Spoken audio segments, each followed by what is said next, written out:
Chapter 1482. Such a person would not make people feel threatened by his every move, and would even make people want to get close to him. However, when one developed a hostile heart, one would realize that the other party had no flaws. His many years of experience told him that such an opponent was the most terrifying. Young man, you have one, but I don't know how to deal with the Rossi people. Oh, and what about the 5,000 palace guards who are absolutely loyal to me? Yang Chendong, who could not find the other party's flaws and whose breathing was very stable, made the Grand Duke of Blindness unable to find a way to break through. Thus, he simply took the initiative to attack. He also wanted to see how this Han Chinese man would deal with the affairs of the Rossi principalities.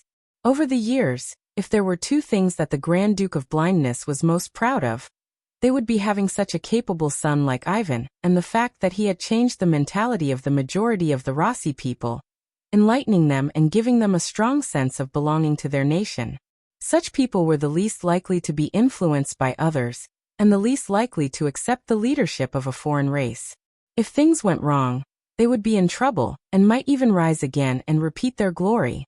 It was precisely because of his confidence in these people that the Grand Duke of Blindness asked this question. At the same time, he was also making things difficult for Yang Chendong. In an instant, the Grand Duke of Blindness raised two difficult questions. When Yang Chendong heard this, he was not the slightest bit displeased. On the contrary, he chuckled. What's wrong? Are these two things very difficult for you? Aren't they difficult? The Grand Duke of Blindness was somewhat disturbed by Yang Chendong's smile, but he really could not think of any way to solve the problem, so he still firmly believed that the other party was just being stubborn. He was probably having a headache now. Was it difficult? In Yang Chendong's eyes, it was really not a big deal. It was still the same sentence. The land of Eastern Europe would not be the first territory that Yang Xie conquered, nor would it be the last. This territory should be managed in the same way as the territory they conquered before. Therefore, Yang Chendong simply smiled at the blind duke's question, as if two old friends were chatting. With a pleasant countenance, he casually recounted how he conquered other places, moved the people away from their original places, and finally achieved great harmony. Even though Yang Chendong only gave a rough explanation, it still took him half an hour. After finishing his explanation, Yang Chendong quickly took a big gulp of tea to moisten his throat. Then he looked at the Grand Duke of Blindness with a smug look like a child who wanted to be praised by an adult for doing the right thing. For some reason, when facing the Grand Duke of Blindness, the other party gave him this feeling. He could relax and say what he wanted to say. On the other hand, the Grand Duke of Blindness had an ugly expression on his face. Previously, he thought that the Russian people had been partially liberated under his rule. With such people, it would be difficult for anyone to rule them except for the Russian leader. However, he never expected that the young Han Bugnam of Gojoseon would think of such a method to migrate and divide the people. The method was so simple and undeniably effective that it could only make the Grand Duke of Blindness dumbfounded. At the same time, he also knew very well that if what had just been said was true, the strength of the so-called Russian ancestors would be greatly reduced. Next, they would inevitably be divided and ruled together. Finally, they would be annihilated in the wheel of history. He was shocked by Yang Xie's strength in his heart. Without such a large territory, it was impossible to do this. Moreover, the money needed to be spent was also incalculable. It would be difficult for any emperor to make such a choice because it required countless investments in the early stages in exchange for long-term stability in the future. However, these problems were no longer problems in the eyes of this young man. He had already used countless facts to prove that this path could be taken, and the returns would not be too low. The Grand Duke of Blindness couldn't help but praise the other party in his heart. He was thinking how good it would be if the person who did this was a descendant of the Russian clan.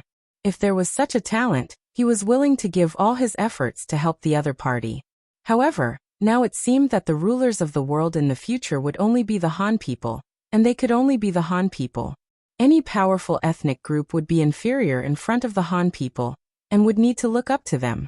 While the Grand Duke of Blindness was amazed by this big move, he suddenly thought of something. His expression changed and he said, "What about my 5,000 palace guards? How are you going to deal with them? Kill them?" "As you wish, of course," I will kill them all. Not only them, but many people in the city who are unwilling to migrate, or young adult men who show a little resistance, will also die. They are not a small force of opposition. If I don't deal with them, I'm afraid that during the migration process, these people will not be obedient and will create a lot of difficulties for my army. I don't want them to hurt my soldiers and the good people in the future because of a moment of kindness. Yang Chendong said with a matter-of-fact look, and then looked at the Grand Duke of Blindness, as if he would do the same if he were in the Grand Duke's shoes. The Grand Duke of Blindness sighed. At this time, he finally understood why the Han King in front of him was able to achieve such great achievements at such a young age. Naturally, he was a master who killed decisively. It was a pity that they had underestimated such a powerful opponent.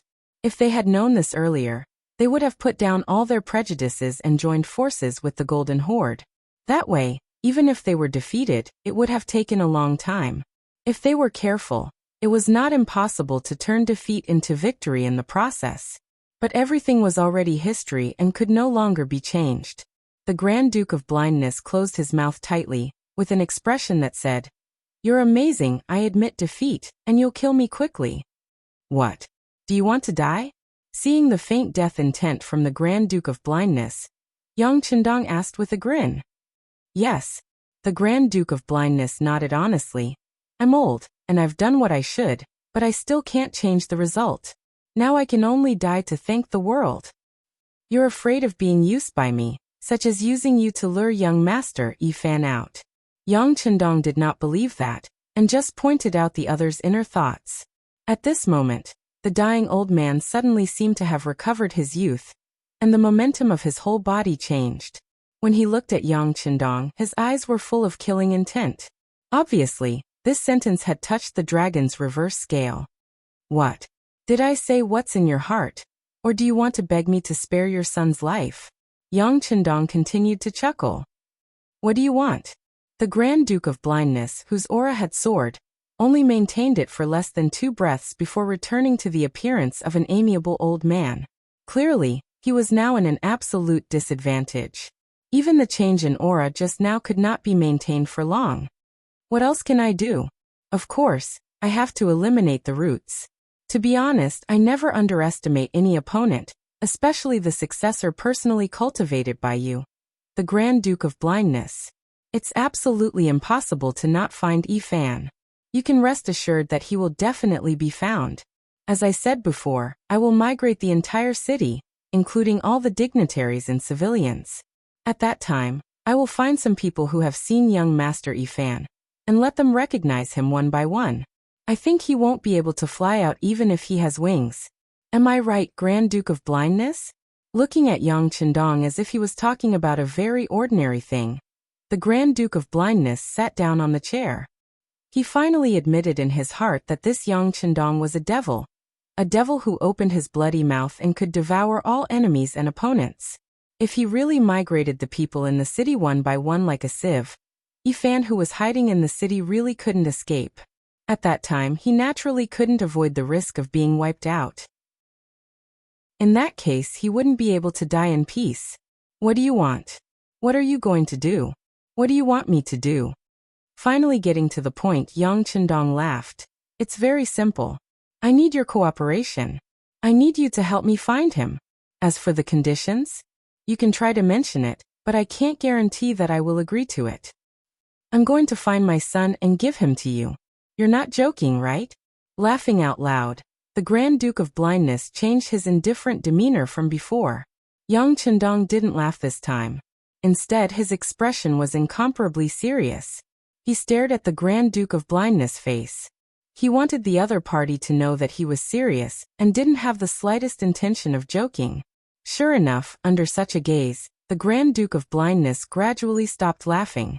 When he looked at Yang Chendong, his expression slowly became serious until he finally lowered his head. He was weighing the pros and cons of the matter in his heart.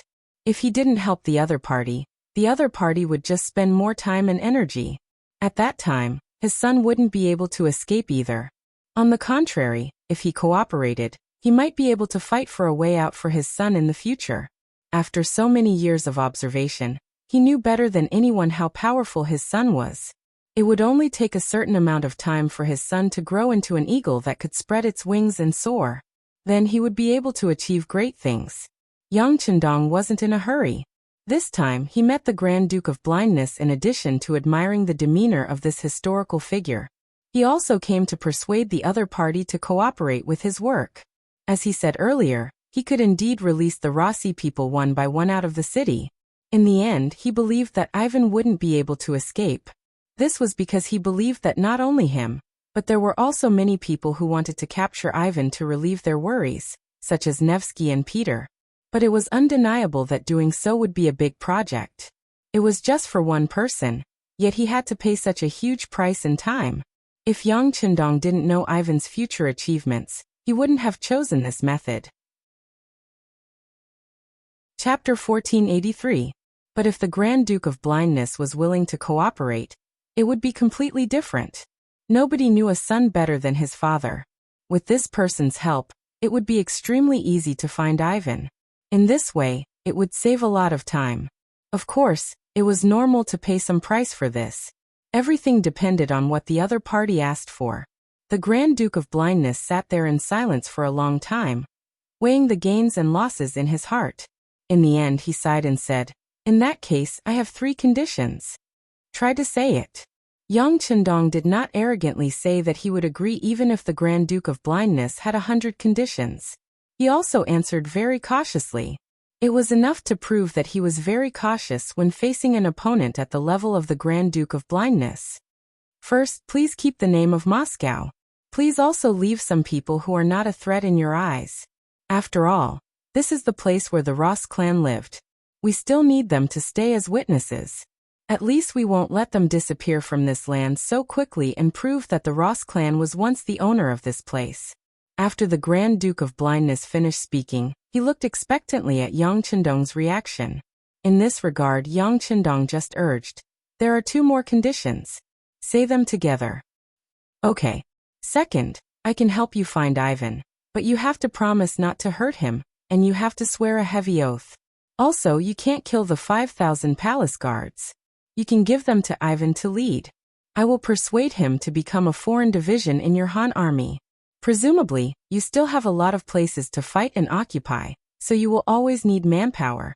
Since you are so optimistic about Ivan's strength, presumably his addition will make you like a tiger that has grown wings, right? Third, I want the heads of Nikev and Peter. They betrayed us, so they must pay the price. That's all. As long as Bugnam of Gojoseon can agree, I will do my best to help you. I will even come forward to appease the hearts of the people in the city. You know, these people have feelings for this Grand Duke. Many of them are still willing to believe me. The 3 conditions were stated by the Grand Duke of Blindness. Next, it was time to wait for Yang Chendong's reply. In this regard, Yang Chendong, who was smiling, had a mocking look in his eyes. She had already become a prisoner, so how could she still make such an outrageous request? Was it because the other party was used to being domineering, or was it because he was too gentle? He decided to let the other party know who had the final say in this place at this moment. "I'm sorry, but I can't fulfill any of your 3 conditions." While objecting, Yang Chendong continued, "It seems that some people still don't understand the situation. Do you really think that we can't find Ivan without your help?" The more he spoke, the colder Yang Chendong's expression became. "Men, bring those 5,000 palace guards to the square and kill them all." "Yes, young master." Young heir, who had been waiting at the side for a long time, was waiting for these words. He agreed and turned around to leave. The blind duke was forced to panic. Wait a minute. He didn't expect Yang Chendong to be so decisive. Since it was a negotiation, of course one side would offer a sky-high price, and the other side would pay back the money. How could one flip the table just because one side disagreed? If that was the case, how could the game not continue? Of course, through this test, he could also see that Yang Chendong was not the nobles he had come into contact with before. This was a very principled and powerful person. He would not tolerate the slightest doubt or criticism from others. The Grand Duke of Blindness shouted for Yang Chendong to stop. He lowered his head and asked Yang Chendong to propose amendments. And this was exactly what he wanted. His performance just now was just to intimidate the blind duke. Reality also proved that a paper tiger was a paper tiger. As expected, he was not intimidated. Alright, since that's the case, this king will propose the final regulations. When he said final, it meant that the following words could not be questioned or refuted. If the blind duke still did not agree, then there was nothing to talk about. First, all the people in the city must be evacuated. Not a single one is left. This is unquestionable. Not even the slightest trace of your people can be left here. Second, as long as Ivan performs well, he can be spared and be given a chance to redeem himself. But he will always be watched. Once he is found to be disloyal, he will be beheaded without mercy. On the other hand, if he is willing to work honestly, this king can guarantee that he will not be killed. As for the 5,000 guards, only 500 of them can be allocated. The other 4,500 will be sent to other armies. You should know that it is impossible for this person to have too much military power before he has enough trust. Also, as the Grand Duke, you also need to make a public speech to express your submission to us, the Han people. This is also an important reason for your son's safety. As for the third point, Nekov and the others are traitors in your eyes, but in this king's eyes, they are meritorious people. It is impossible to harm them. It is best if you understand this point. Even if you don't, you have to understand. With the same unquestionable tone, Yang Chendong refuted the 3 points raised by the blind duke. It could even be said that this was not just a rebuttal. 2 of the 3 points had been directly rejected. Even the remaining point had been discounted. And Yang Chendong had even taken the opportunity to raise his own opinion. Normally, such an answer would not satisfy the Grand Duke of Blindness. But the other party actually quickly nodded in agreement. Good, I hope Bugnam of Gojoseon can keep his promise. Otherwise, this duke will not let you go even if I die and become a ghost. My Rossi people will also disturb your peace. When he said these words, although the blind duke's eyes revealed an unquestionable momentum, there was a trace of craftiness in his eyes. It was clear that this answer had already satisfied him. Originally, what the blind duke wanted was the safety of his son. Through the conversation with Yang Chendong just now, he already knew that the Han man in front of him, Bugnam of Gojoseon, had strong means, strong capital, and superb abilities that had exceeded his previous expectations. Unless this person died one day, it would be a nightmare for anyone to be his enemy, and there was no chance of winning. His son could not be this person's opponent. Since that was the case, it was better to submit to this person. There was nothing safer than this. Only by ensuring his own safety could he have the opportunity to look forward to his own grand plan. And once something happened to Yang Chendong, it would be the day when the Rossi clan rose again. The blind duke did not doubt what Yang Chendong said to him. Although he also knew that moving the entire city out one by one and screening them one by one was indeed a very laborious task, and would take a lot of time, it was undeniable that this was indeed a good way to find Ivan. If he really could not find Ivan, he did not doubt that this young king would rather kill all the unidentified people in the city. Once he really did that, it would be unknown how many heads would fall to the ground. It would also be tantamount to completely destroying the hope of the Rossi clan's rise. In contrast, this was what he could not tolerate. As long as there was still hope, it was worth it for the blind duke to do anything. He seemed to be a person who was born to make the Rossi clan strong, and was willing to do anything for this goal, even death. He was not even afraid of death. It was just agreeing to a few of Yang Chendong's conditions. What was the big deal? Astonishment flashed across Yang Chendong's face when the Grand Duke of Blindness agreed to the conditions so readily. Seeing this, the Grand Duke of Blindness finally revealed a smile that hadn't appeared in a long time. What? Bugnam of Gojoseon? Don't tell me you want to go back on your word? Go back on my word? How is that possible? Yang Chendong shouted as if someone had stepped on his sore spot. He looked like he was pretending to be a tough guy. Since these words came from this king will certainly fulfill his promise. Then it's a deal. Next, I'll have to ask Bugnam of Gojoseon to invite some people to be witnesses. You know, if there's no guarantee, I won't dare to trust my former enemy. You would do the same. The blind duke was happy that his plan had succeeded. Of course. Yang Chendong also looked like he was willing to accept his loss. Then, he snapped his fingers and ordered someone to call over the high-ranking generals of the 5-star army in Moscow and a group of senior officials from the Rossi kingdom. He wanted to swear in front of everyone to prove that he was serious and at the same time dispel the blind duke's doubts. After doing all this, Yang Chendong seemed to be in a bad mood. It will take some time for these people to come. This king is a little tired and needs to rest now. After saying that, he turned and left without waiting for the blind duke's reaction. Beta Persei followed him. When the two walked out of the hall, Beta Persei saw that there was no one around, so he hurried to Yang Chendong's side and said, "Young master, did that old guy make you angry? If so, this little one will go back and kill him now. That way, no one will know the content of the previous conversation." "No need," Yang Chendong replied with a smile. Where was the angry look from just now? Just as the blind duke asked for a sky-high price, why wouldn't he pay? No one knew Ivan's power better than him. If he didn't find such a person, he wouldn't even be able to sleep in peace. In contrast, it was just agreeing to some of the other party's conditions. What was the big deal? Don't forget that Yang Chendong swore that as long as Ivan didn't rebel, he wouldn't do anything to him.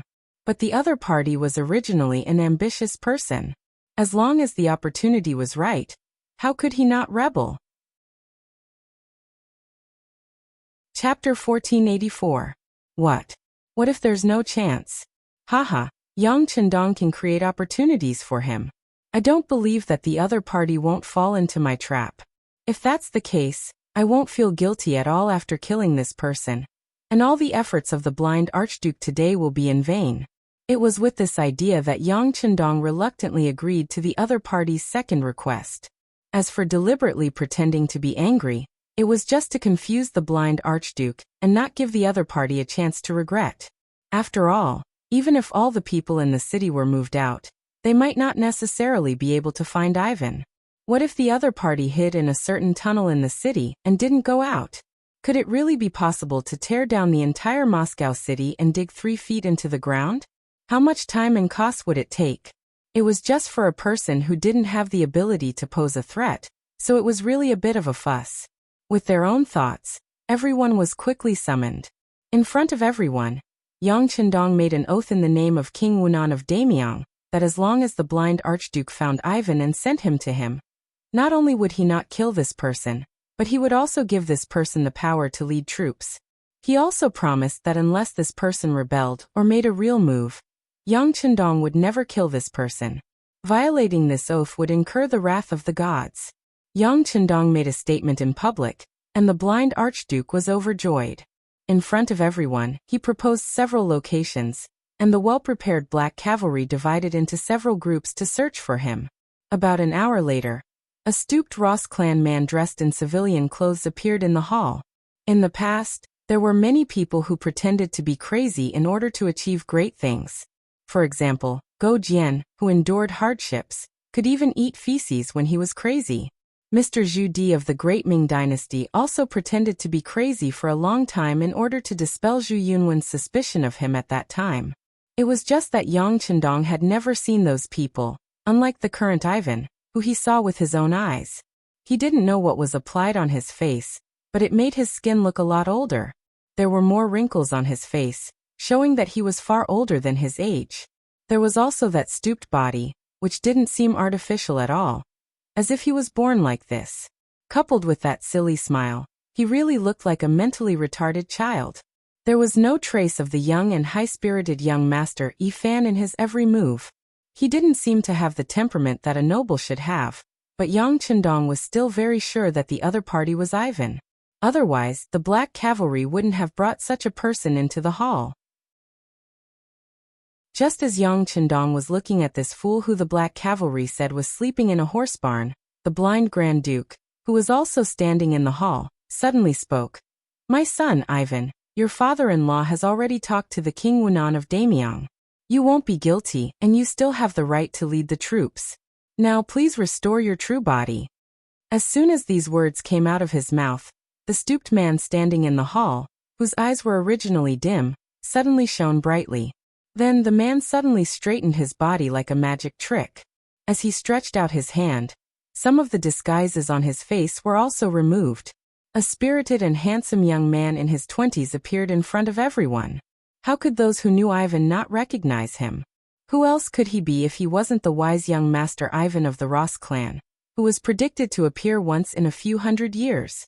I finally caught you.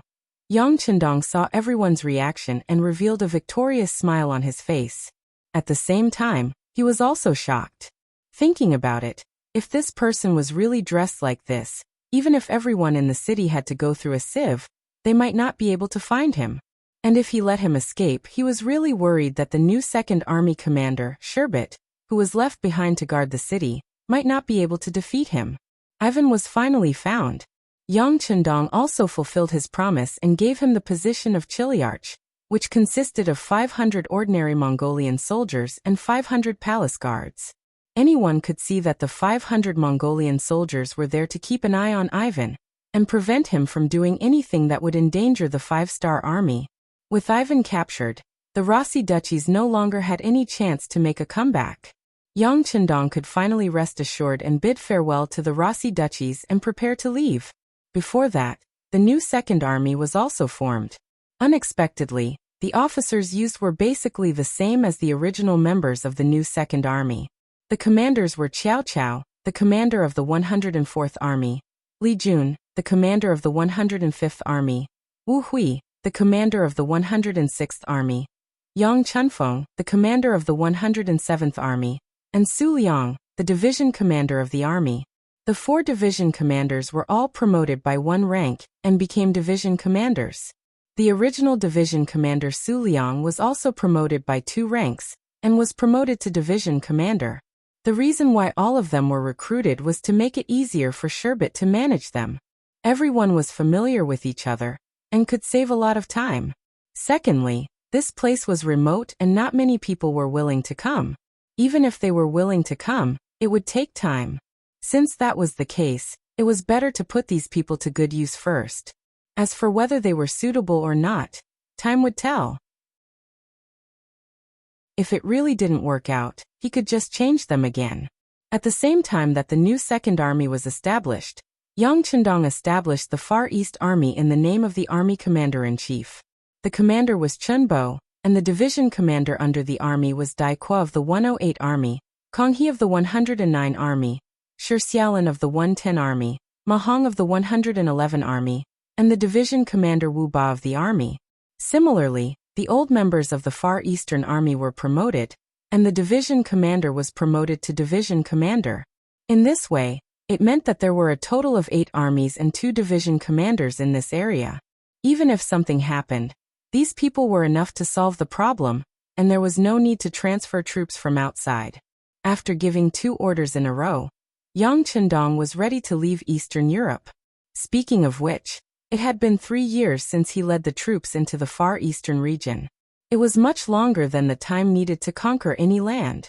Fortunately, the harvest this time was big enough and the territory was enough. The slaves and gold and silver seized were also far beyond his expectations. At the end of August, 1463 AD, Yang Chendong gathered a total of 400,000 troops, including the world's first cavalry army, the 3rd Cavalry Army, the Cold Front 2nd Division, a total of 100,000 troops, 100,000 Russian troops, and 200,000 Mongolian troops. For the difference, the Mongolian troops were the enemy, and the Mongolian troops were the surrendered troops, and were a part of the 5-star army. Setting out from the city of Moscow, with the pretext of pursuing Shamask, the leader of the Cherkass people, and Maxim, the leader of the Novgorod city-state, the troops were directed towards the Rossi principalities, and the Lithuanian state, which was located to the south of the present Eastern European province. Before this, the leader of the Alans, Malayan, Tugnev of Vyatka, and Vanya of Pskov were either killed by the 5-star army, or they surrendered due to their powerful strength. Only a few generals such as Shamask and Maxim managed to escape. Even so, the number of troops they brought with them when they escaped was very limited, only 20 to 30,000 people in total. However, Yang Chendong still chased after them with the 400,000 troops, which was more or less like using a cannon to kill a mosquito. However, there was an ulterior motive. The five-star army needed a reason to expand their territory, and they also needed an excuse. At the end of the 9th month of the year 1463, the 400,000 men of the five-star army captured the capital of Lithuania, which was trying to shelter Shamask and the others. Lithuania was thus destroyed and became another part of the Yang faction. Unfortunately, they still couldn't find Shamask and the others. But it didn't matter. There was already news that they escaped to Poland with their troops, so they just had to continue the chase. Therefore, the five-star army's 400,000 troops continued to move forward, taking down Poland, Hungary, and other small countries. They brushed past the border of the Roman Empire and entered Serbia, Bulgaria, and other small countries. Facing the aggressive Han army, these countries had no choice but to surrender, as if they were repeating the scene of the Mongol Empire many years ago. In the end, the five-star army successfully took down the Byzantine Empire that surrendered and appeared behind the Ilkhanate. Right now, it was already February, 1464 AD. It was snowing heavily, and it hindered the traffic. As a result, the five-star army had no choice but to stop and rest. Relying on their military cotton coats and warm-down jackets, as well as high-waisted riding boots, even in the coldest weather, the five-star army's soldiers rarely lost any members because of this. This was the benefit of having powerful equipment. How could an army wearing thin clothes be a match for the five-star army in warm jackets? However, not everyone was a Han soldier who fought against the Empire and supported the Empire, and they had a strong sense of trust and obedience. The achievements that the five-star army had achieved along the way, as well as the glory that they had created, had already spread throughout this region. If it weren't for the heavy snow, they would have stopped and killed their way here.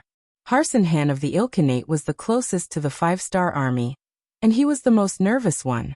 Even though the heavy snow made it hard to travel, Harsinhan still used every second he had and wandered around, trying to find more reinforcements. Finally, he managed to convince Khan Amur of the Timur Empire. Under his influence, more and more Khan came together and held a military meeting to defend against the five-star army. Great Khan Amur. His name, in Mongolian, means peace. In fact, he wanted to be a peaceful Khan and live a peaceful life. But in reality, life rarely went as planned. Chapter 1485. The Timur Empire could be said to be an existence not inferior to the Golden Horde. Moreover, because of the lush grasslands around it, their development was rather fast.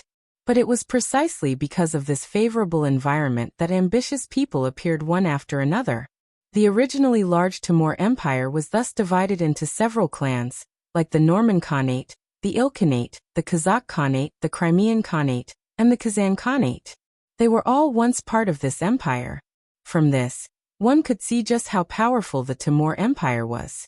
If not for the fact that it was divided, no one around it would be a match for it. These Khanates, who usually had their own agendas, were finally able to come together in the face of the powerful enemy, the five-star army. Within the tent of Great Khan Amur, Saihan Khan of the Norman Khanate, Hasan Khan of the Ilkhanate, Janilbek Khan of the Kazakh Khanate, Haji Khan of the Crimean Khanate, Ulu Khan of the Kazan Khanate, as well as Yang Salu and Ili of the Yusang tribes, had gathered together. King Bao lied. Thanks to the heavy snow, these leaders who had been nervous about the war were able to gather together and discuss important matters. From this, one could see just how much pressure the five-star army from the Byzantine Empire was exerting on them. Fortunately, none of them had been idle in this period of time. They had been constantly clashing with the five-star army from the east, so they were already used to the rhythm of war. They weren't that afraid, and after such a long period of war, they were no longer as fearful of cannons as before. But this didn't mean that they weren't afraid of the five-star army. On the contrary, when they learned that the commander of the five-star army behind them was King Wunan of Daemyang, every member of the conference became extremely cautious. They had heard far too much about this Yang Qindong. Just the titles he had given him were numerous. For example, the most basic title of King Wunan of Daemyang, the title of Heavenly Khan given to them by the grassland, and titles like God of War and God of War. No matter which one it was harsh to the ears, especially the title of Heavenly Khan. In many people's hearts, Only their ancestor Genghis Khan could use this title, but now it was used by a Han. This was equivalent to a loud slap to their faces, causing them to blush. But even though they knew this, there was nothing they could do. Facing the five-star army from the east, they could only fight to a draw at most. This was because they had a vast space and complex terrain, which allowed the cavalry to unleash their greatest advantage and suppress the less mobile cannons. This time, facing the five-star army from the west, one could imagine what their chances of victory were. Are you really Han Chinese? Is that really the King Wunan of Daemyang? Among the crowd, the Kazakh Khaganate's Khan Janiyarbek said with an angry face. It was no wonder that he would think this way. In the past, when they faced Han Chinese, if they could win, they would take advantage of them and plunder them. If they couldn't win, they would run away. At most, they would write a letter and acknowledge the other party as their master. After a period of time, when they had recovered enough strength, they would be able to launch another expedition. But as a Han Chinese, this Bugnam of Gojoseon did not accept this at all. Wherever he attacked, it would become the territory of the other party. This person would also ferociously move the locals away, and make some people who did not belong here live here. This was equivalent to completely erasing everything that once existed here. This was equivalent to cutting the weeds and eliminating the roots. They did not accept surrender, nor did they accept the exchange of benefits. Regarding this point, Janiyarbek Khan could be said to have experienced it personally. His younger brother Kelii was unfortunately captured by the five-star army. For this matter, he had communicated with the other party many times. He had taken money and wanted to lower his head and acknowledge the other party as his master, but he only wanted to save his brother and not start a war. He wanted peace. Unfortunately, the other party did not accept this at all. The emissary he sent was sent back, but the money he brought was left behind. If they were bandits, then the five-star army were bandits who specialized in robbing bandits. It was really hateful, but there was nothing they could do. This was not consistent with the actions of the Han Chinese. Yang Chendong's actions naturally caused Janiyarbek Khan to question whether the other party was a Han Chinese. And when he said this, at least a few people in the tent showed an expression of agreement. Obviously, they also had the same thoughts. Enough. Seeing that the topic of the meeting was going astray, Amor finally spoke up. With a very serious tone, he said, "Now is not the time to talk about this. Let's think about how to deal with them. We have already received reports that the Golden Horde in the north has been destroyed by this King Wunan of Daemyang. Not only that, the Ras Principality, which was the enemy of the Golden Horde, was also destroyed. Those two forces were not inferior to us in the slightest. In just 2 years, they were destroyed. If we can't think of a better way, I'm afraid that this will be the lesson for us." The solemn voice caused the tent to quiet down once again. Although they were of the same branch, their ideas and thoughts were different. This made them look down on the self-proclaimed orthodox Golden Horde from the bottom of their hearts. But this did not mean that they would underestimate the other party's strength. In Amor's words, the other party's strength was not inferior to theirs. But such a powerful Golden Horde was destroyed just like that. It was said that the old Khan Mahama was killed on the spot, and the new Khan Bora was captured alive by the five-star army. He was beheaded on the spot in New Salai City. This kind of method made their hair stand on end when they heard it. This was an existence that was even more ferocious than them. Having such a person as an enemy really made them panic at all times. Seeing that everyone was silent, Amor spoke again. "Do you know why the Golden Horde was defeated? There were 2 reasons. One was that they underestimated the enemy, and the other was that they were not united. Facing such a powerful enemy, they did not take it seriously and were destroyed in the end. Of course, the reason why they were defeated so quickly was largely due to the desertion of the Sherkas and Allans. Since that is the case, I hope that everyone can change these 2 problems. We cannot underestimate the enemy, and we must be united. Yes, for the final victory, we must be united. I, Harson, am the first to swear to the longevity heaven that in the coming battle, I will not be selfish. I will fight for the sake of defeating the five-star army." Harson Khan of the Ilkhanate was the first to express his attitude. He had no choice. The five-star army was the closest to his territory. If they attacked, The first one to be attacked would be him. Therefore, he had high hopes for today's joint meeting. The result of this meeting would determine whether the Ilkhanate would continue to exist in the future. After Harson expressed his attitude, everyone looked at each other. Finally, one by one, they stood up and expressed their attitude. For their own survival, for the continuation of their race, they would give up their prejudice and personal conflicts and unite to fight against the 5-star army. Very good. Seeing that everyone had expressed their stance, Amu revealed a knowing smile on his face. Since everyone can see the seriousness of the matter, and also expressed that we will advance and retreat together, then let's discuss. Facing the 5-star army in the west, facing the aggressive Han army, I hope that everyone will do their best. Good, I agree. My Ilkhanate is willing to provide 70,000 cavalry. It was Harson who was the first to express his support. Obviously, in order to survive, he was willing to put in a lot of effort, and had a very positive attitude. Previously, when the 5-star army was fiercely attacking Ely, Harson Khan had only sent 10,000 cavalry. Moreover, he had complained about how poor they were. The general idea was that the Ilkhanate did not have many cavalry. However, now that danger was approaching, he was willing to take out 70,000 cavalry. This was enough to prove that he had been hiding his own selfish motives. Good, since it's like this, my Timur Empire is willing to provide 50,000 cavalry. A good start made Amur Khan smile. They were willing to send 50,000 cavalry.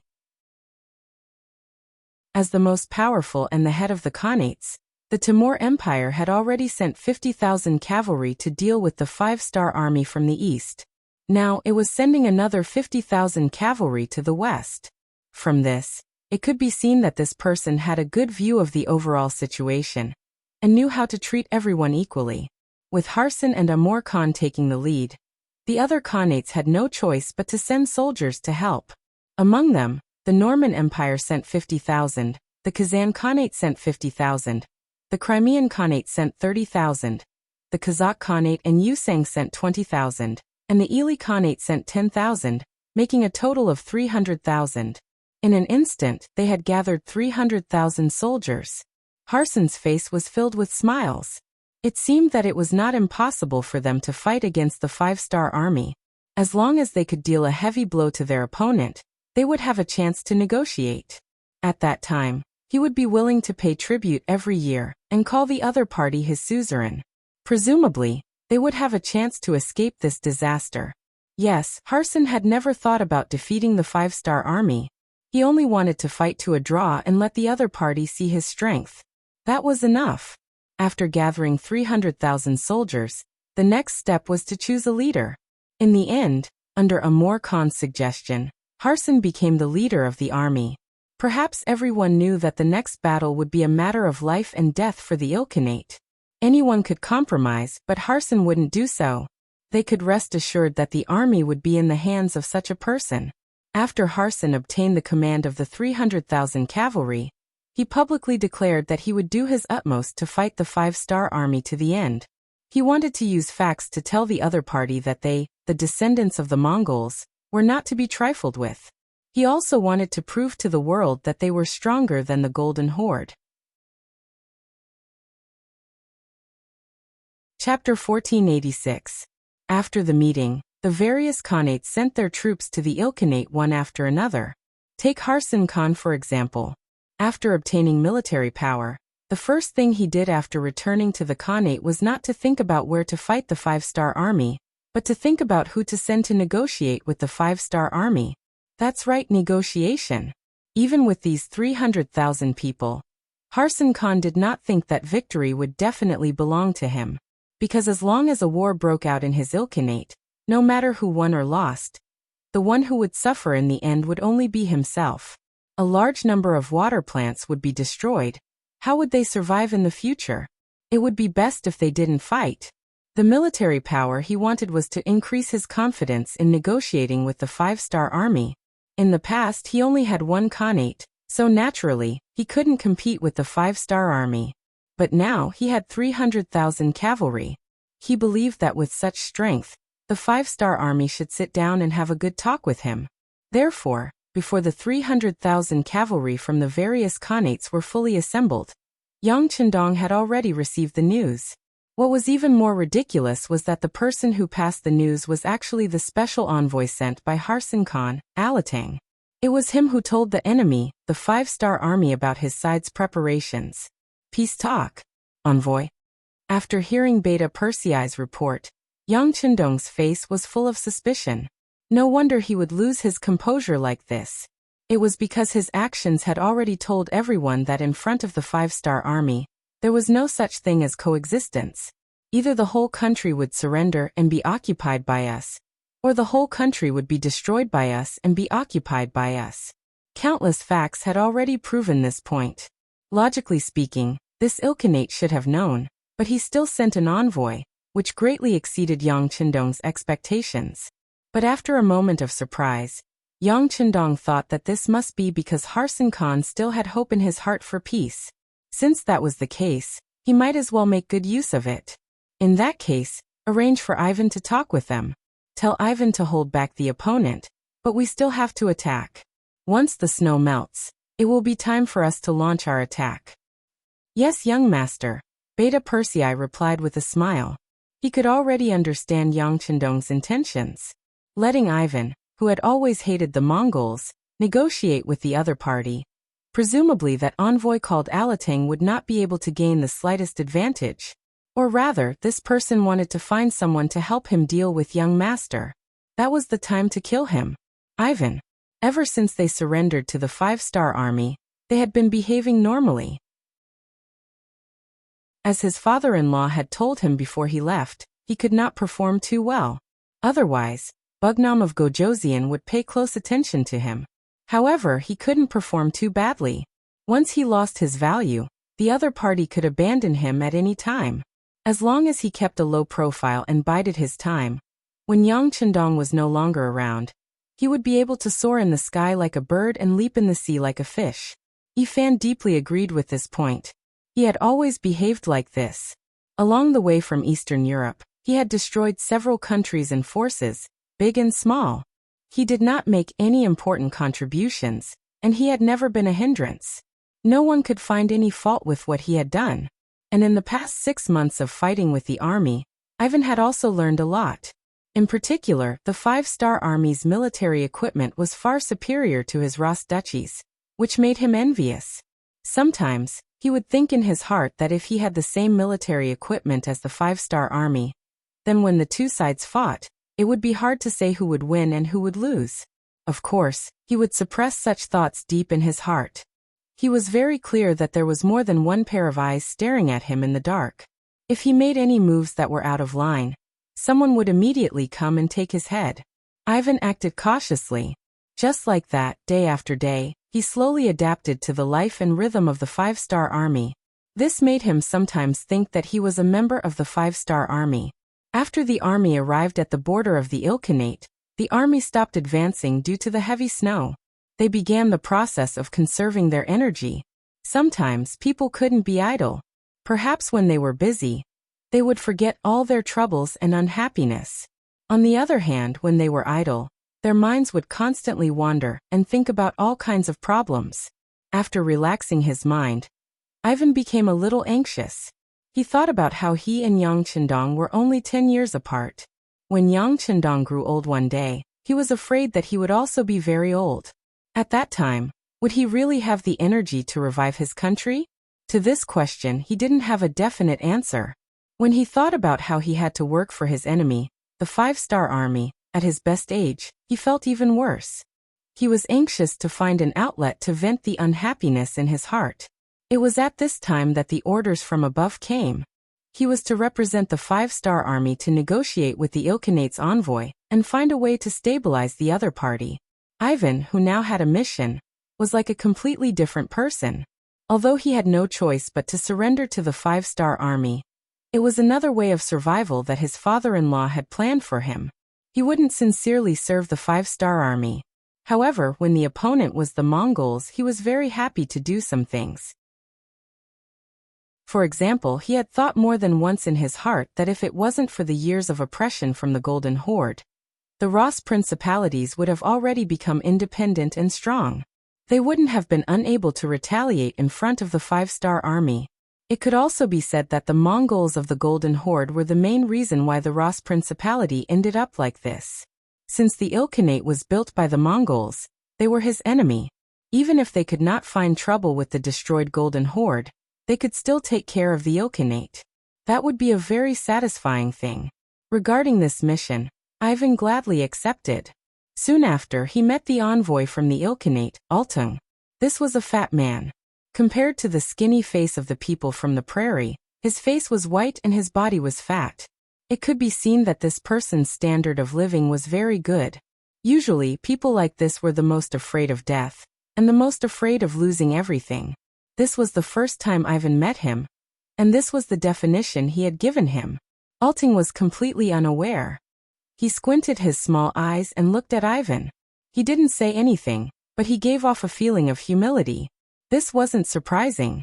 This time, he was here to ask for peace. How could he be arrogant? Furthermore, the propaganda in the Ilkhanate described the five-star army as having 3 heads and 6 arms, and that they would eat people without spitting out the bones. This caused Altung's heart to beat faster as soon as he entered the camp. He was really afraid that if he accidentally offended someone, he would be killed here. Once upon a time, the people of the Central Plains had compared the prairie people to unbearably rough existences, and unreasonable people. Now it was finally their turn to look at the Han people in this way. How could it not be that the strength of the Han people had shocked some people to their souls? Ivan unhurriedly gestured to Altung, who had entered the tent, to sit down. The other party was very careful. He smiled apologetically and thanked Ivan repeatedly before sitting down. Even so, his butt was only half on the chair. From the looks of it, he was ready to stand up at any time. His posture was no different from a subordinate seeing the fruit of upper eternity. Ivan, who saw all of this, only smiled. He didn't want to expose the other party's intentions, nor did he want to say anything to scare the other party, because he knew that compared to raising his voice, the content of his words could really scare the other party. You are the one the Ilkhanate sent to surrender, right? No, I am here to negotiate. When he heard the word surrender, Altung's face flushed red, and at the same time he looked nervous. Negotiate? Ivan purposely frowned, then slowly raised his head and said, Did we say that we want to negotiate?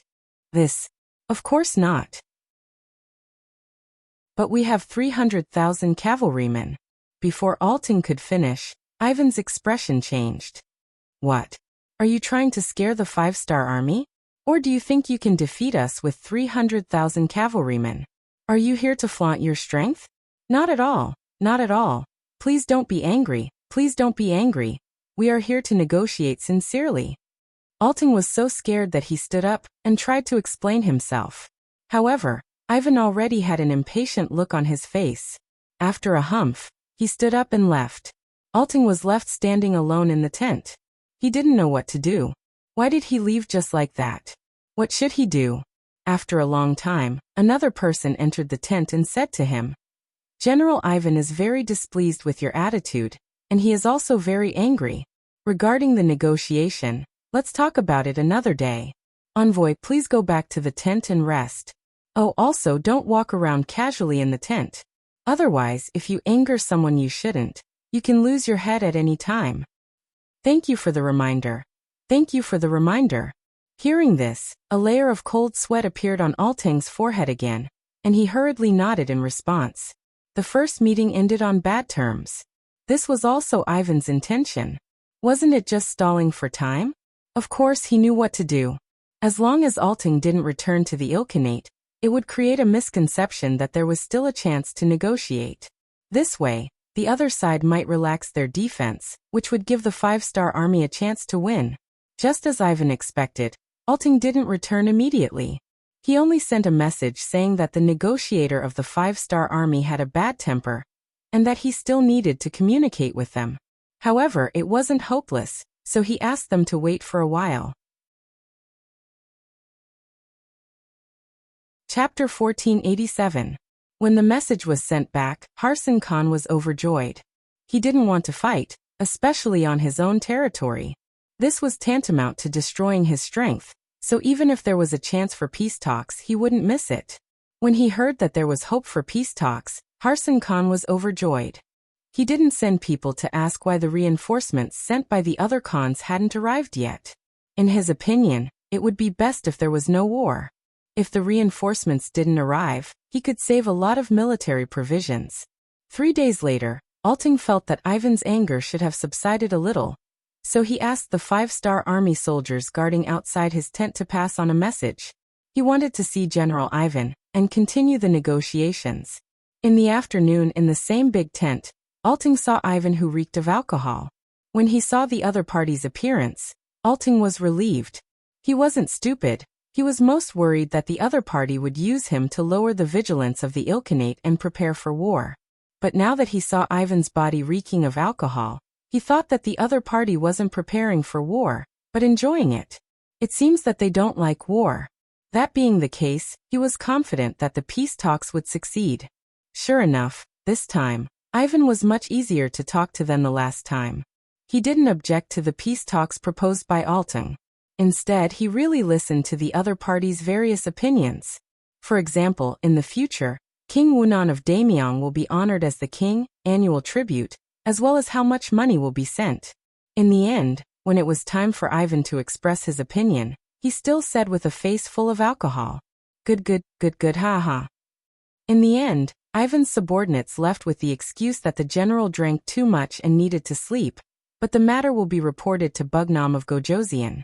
Alatang, who was left behind, naturally had a look of joy on his face. After he returned to his tent, he quickly wrote a secret letter to Harsan Khan. The general idea was that his side was progressing well, and he hoped that Harsan Khan wouldn't do anything that would provoke the 5-star army. What Ailton didn't know was that Ivan didn't drink alcohol. He just spilled the liquor on his clothes to create this illusion. As for himself, after returning to his own tent, he continued to prepare for the upcoming battle. Not only that, the commander of the 5-star Army's reconnaissance division, Su Yunsheng, had already arranged for people to start investigating the terrain of the Ilkhanate, as well as the distribution of troops. As the saying goes, know thyself and know thy enemy, and thou shalt be victorious in every battle. When he faced the 300,000 Mongolian cavaliers, Yang Qindong was determined to inflict pain on them and destroy their main force. This was because he was really afraid that the fangs of the 5-star army would scare some people. Once these people fought on their own, it would be much more difficult to eliminate them. This was not the result that Yang Qindong wanted to see. For example, General Maxim of the Novgorod city-state under the Rossi Principality, and Shamask, the leader of the Cherkass people who originally belonged to the Golden Horde, had escaped to who knows where. According to the information sent by the intelligence department, the two of them had long lost their former strength and had become stray dogs. It was likely that they no longer had any decent troops by their side. However, Yang Qindong, who had always believed in cutting the weeds and eliminating the roots, would do what he did today and would never leave it until tomorrow, was still somewhat irritating. It was better to avoid trouble if possible. This time, he wanted to eliminate as many of the enemy forces as possible and not leave any future troubles. This required the scouts in the early stages to grasp the situation of the battlefield and do their best to analyze the enemy's situation clearly and thoroughly. This was to ensure that they didn't take action, but if they did, it would be a heavy blow. The snow is about to melt. Tell Commander Su Yunsheng to hurry up and understand the enemy's situation. They don't have much time left. Yang Qindong instructed Beta Persei and put him in charge of monitoring this matter. Time passed day by day, and in the blink of an eye, it was the 3rd month of spring. Although spring came later in the Ilkhanate, the day of the attack was getting closer and closer. At this time, the negotiations between Ivan and Alting had entered a substantial stage. The so-called substantial stage involved the issue of compensation. In other words, what kind of price would the Ilkhanate have to pay to satisfy the 5-star army and make them retreat without fighting? Although the Ilkhanate had never offended the 5-star army, and this was a completely unexpected disaster, the bigger the fist, the harder the argument. Since their strength was inferior, they had to hold back even if they had any ideas. Not only did they have to hold back, But Alting also had to pretend to be very happy and try his best to satisfy the various conditions proposed by Ivan. Only in this way could they stop the war and complete this difficult task. The two of them sat in a military tent. First, Alting repeated the price that the Ilkhanate was willing to pay. For example, how much gold and silver, how many horses and sheep, and even a certain number of slaves they were willing to hand over to the five-star army in order to avoid this war. This was the rule between the defeated Ilkhanates. Once one side lost, they would send these things to the winner, in order to ensure that they could barely survive. Ivan sat on the chair expressionlessly, quietly listening to Alting's narration without any expression on his face. He didn't look happy, nor did he look disappointed. It was this expression that made Alting a little overwhelmed. He didn't know if the other side was satisfied with what he said, so he always looked at Ivan with an inquiring look.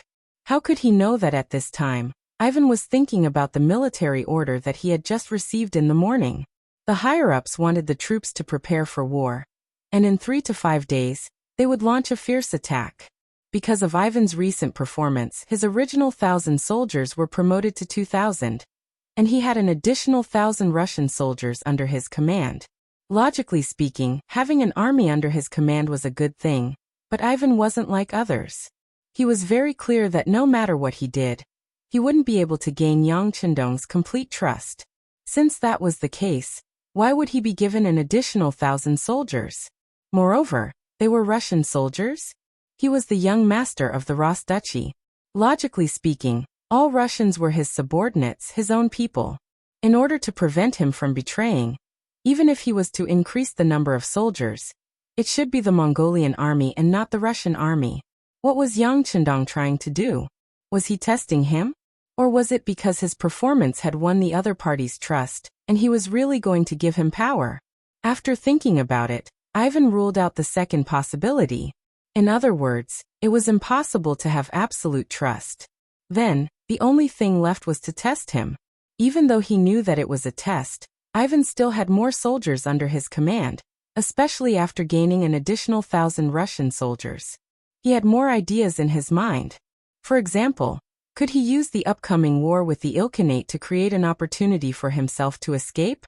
Just like Marguzim, once he escaped, the five-star army would be like looking for a needle in a haystack if they wanted to catch him. In this way, as long as he avoided the other party's initial search, he could find a safe place to develop again. Once he grew stronger, it would be time for him to return to Eastern Europe and take back everything he had lost. Of course, it was still unknown whether Magus Maximus would be able to survive under the suppression of other forces. However, the conceited Ivan believed that with his ability and identity, he would have no problem surviving and growing stronger. It was precisely because there were too many thoughts in his mind that he couldn't calm down. As for Alaton's words, he couldn't listen. General Ivan, are you listening? After seeing Ivan's obviously distracted expression, Alaton didn't continue talking and changed to calling him softly. Oh, I'm listening, please continue. After Ivan was woken up, he showed an apologetic expression and said he wanted to calm down because his intuition told him that now wasn't the time to fight back. Yang Chendong must be paying attention to him. But there was another voice in his mind that kept calling him. If he didn't take this opportunity to fight back, he didn't know when the next opportunity would come. If that was the case, could he really keep waiting? Would his character and self-esteem allow him to do that? The strength of the Ilkhanate was average, and it wasn't a good partner to cooperate with. But he didn't expect the other party to really defeat the five-star army. As long as the Ilkhanate's main force was delayed, it should be possible to create an opportunity for him to escape. Alaton said that in order to deal with the five-star army, the Ilkhanate borrowed 300,000 cavalries from the other Khanates. 300,000 cavalries, they should be able to create some trouble for the five-star army and make them unable to take care of him. At that time his opportunity might come. Ivan was very clear about his own strength. He didn't want to leave in a daze. What he wanted was to kill Yang Chendong. Only in this way could the five-star army be in chaos, and he could return to Eastern Europe to reorganize. Compared to Maxim, who had disappeared without a trace after escaping, and was now hiding in some unknown mountain, What he wanted to do was to retake Moscow and lead the Rossi people to stand up again. And he firmly believed that as long as there was no Yang Chendong in front of him, he might be able to do this. When he looked at Altung, who was still speaking with a fawning expression on his face, he couldn't help but feel a sense of uncertainty in his heart. Is such a person suitable to be my ally? Forget it, he seemed to have no other choice. In the situation where he didn't know when the next opportunity would be, he could only give it a try. Ivan suddenly got up and walked to the door of the tent. He saw that the person guarding the door was the former palace guard, and he was absolutely trustworthy. When he saw that there was nothing abnormal outside, he coughed and turned to Ailton. You're going to be in big trouble, do you know that? Dubich. What? Ailton asked as if he didn't understand, but at this moment his face had already turned pale, and he had an extremely terrified look on his face. He had revealed his cowardly side without a doubt. Chapter 1488. In the main tent, Dao Xiao, the captain of the 2nd Black Cavalry, who was responsible for monitoring Ivan's tent, was reporting the situation. It looks like everything is normal. There is no problem. Okay, you can go. Listening to Dao Xiao's words for a long time, Yang Chendong waved his hand. Dao Xiao retreated, leaving only Beta Persei in the tent. Seeing Yang Chendong's eyebrows seem to be frowning together, he asked puzzledly, Young master, didn't Captain Dao say that everything is normal? What are you worried about? Oh, normal is abnormal. Yang Chendong shook his head. He has an intuition that in the face of such a good opportunity, Ivan will do something. Because he firmly believes that the two of them are the same in their bones. They are the kind of people who are unwilling to live under someone else's roof, and they have strong national characteristics. The more so, the more impossible it is for such a person to truly surrender to another person. Now that there is no action, it doesn't mean that his temperament has changed, it's just that there is no suitable opportunity. In order to make the other party reveal their true colors, he deliberately strengthened the other party's military power in order to accelerate the other party's intention to rise. He doesn't believe that Ivan will continue to wait under the conditions of internal and external troubles. He will definitely do it, Yang Chendong firmly believes. Are the ninjas of Japan in place? Yang Chendong suddenly got up and asked as if he thought of something. Young master, Chuashiko has arrived. There are 50 ninjas with him. Beta Persei had already received the report, but because there were only 51 people, he didn't report this small matter. Very good, tell Chuashiko to come down and see me. Remember, see me secretly, no one except the Black Cavalry should know about this. Yang Chendong ordered. Just as Yang Chendong arranged everything in the main tent, the messenger of Ilkhanate, Alatang, was sitting in his tent with a pale face. If one took a closer look, they would notice that his body was trembling. Yes, Alerton was very scared at this moment. When he suddenly found that his efforts these days not only did not help the Ilkhanate, but also helped the tyrant, he hated himself to death. Why did he trust the 5-star army so much? They had actually made preparations to attack the Khanate behind his back. It was a pity that he was still kept in the dark, and was still thinking of using peaceful means to solve the problem. If it wasn't for what Ivan had said to him today, and even told him about the military plans of the 5-star army, he would probably still be full of longing for the future. The Han people's way of saying one thing and doing another made Alting completely lose hope in the peace talks. What he needed to do now was to send the general military plan of the 5-star army back to the Khanate. This was the most important thing. However, when he thought of the fully armed 5-star army soldiers outside the tent, how could he do that? General Ivan had already said that there was nothing he could do about this matter, and that he needed to find a way himself. Solution? Where did the solution come from? When he thought of the failure of the peace talks, his value as an emissary would be gone, and he might even die here. His whole body was covered in cold sweat. He really didn't want to die. It was better to live than to die. When he thought of living, Alting's gaze fell on his bag. There was a kind of herb inside. After eating it, people would foam at the mouth and become unconscious. It was like being poisoned. The process was no different from peeling off a layer of skin. The advantage was that he could recover after some treatment. Although he would have to suffer a lot, It was better than dying. This was originally the preparation he made before. If he couldn't go against the situation, he might be able to escape with this method. After all, the 5-star army didn't want an emissary to die in their camp. It wouldn't be good if word got out. People who were afraid of death were always strange. They would always think of all kinds of solutions. He originally thought that this time the peace talks would go smoothly and he wouldn't need to use this thing. But now it seems that he still had to take this step. Let's hope it can fool the 5-star army. Alting sighed in his heart. He came to the bag, took out the herb disguised as a tea cake, got a cup of water and swallowed it. About half an hour later, Yang Chendong was in the tent reading the telegram sent by Qian City. It said that the first batch of engines was finally replicated. With the help of a large number of books, and most importantly, with the help of realistic reference materials, the engine problem of the motorcycle was finally solved. Once there were no problems with the trial production, Yang Chendong would have the first batch of motorcycles. It would accelerate the transportation ability on land, and increase the mobility of the 5-star army by more than one level. Just as he was sighing about the various benefits this initiative would bring, Deputy Captain Badeo Jiang, who was in charge of tonight's shift, walked in. 6th Young Master, General Ivan suddenly sent a message saying that the emissary of the Ilkhanate is in critical condition. What should we do? His life is in danger? This sudden news interrupted Yang Chendong's train of thought. He couldn't help but raise his head and ask. Yes, that's what the report said. I've already arranged for the doctor to check on him. There should be a result soon. Badeo Jiang nodded and replied.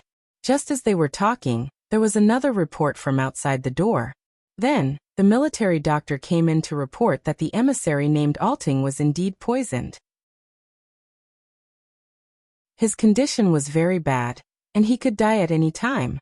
6th Young Master, the emissary is dying, but the military doctor said that he shouldn't die so quickly. After all, Alting is quite fat, so he should be able to last for a day or two. Should we send him away? Badeo Jiang carefully suggested. Is this what you mean? Yang Chendong asked with interest after listening. No, this is what General Ivan said in his report. He thinks that since he's an emissary he represents the face of the Ilkhanate. If such an important person dies in our camp, there will be a lot of problems. Since that's the case, it's best to send him away while he's still alive. We can ask the Ilkhanate to send another emissary here. Thinking of what Ivan said in his report, Badeo Jiang said almost exactly the same thing. Yang Chendong heard that this was Ivan's idea, and a smile appeared on his face. Well, since that's the case, let's do as General Ivan said. After all, the emissary's problem has always been this person's responsibility, right? Hearing that Yang Chendong agreed, Badeo Jiang nodded, and turned around to pass on the order. Leaving Yang Chendong alone in the command tent, he closed the contents of the telegram and unconsciously hummed a tune that no one had heard before. Badeo Jiang left the command tent, and saw Ivan waiting anxiously 100 meters away. General Ivan, the 6th Young Master said that you've always been responsible for the emissary's problem. Since Alting is dying, immediately send him away, and ask them to send another emissary. By the way, the emissary's food needs to be carefully checked in the future to prevent this from happening again. The last sentence was added by Badeo Jiang himself. He felt that it was necessary to say it. And because of this sentence, the suspicion in Ivan's heart was dispelled. He even suspected that Yang Chendong had seen through his trick. But when he heard this sentence, his face relaxed a lot. Okay, I'll be careful in the future. Then I'll go arrange it. Ivan turned around and left, lamenting Alting's decisiveness in his heart. Originally, he was curious about how Alting would leave the 5-star army's camp. He didn't expect Alting to go all out and use such an extreme method, although Ivan didn't know how Alting did it. But his intuition told him that Alting would be fine. At most, he would suffer a little. This was all because Alting was afraid of death, and people who were afraid of death would always think of many ways to survive. Ivan watched as the Ilkhanate's emissary group left. He looked at Alting, who was carried on a stretcher and didn't say a word from the beginning to the end, only foaming at the mouth from time to time. He was really worried.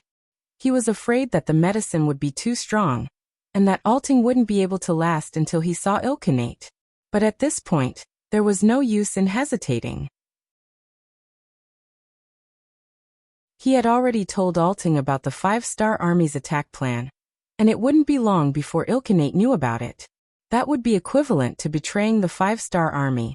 In that case, there was no turning back. I hope everything goes well. He sighed.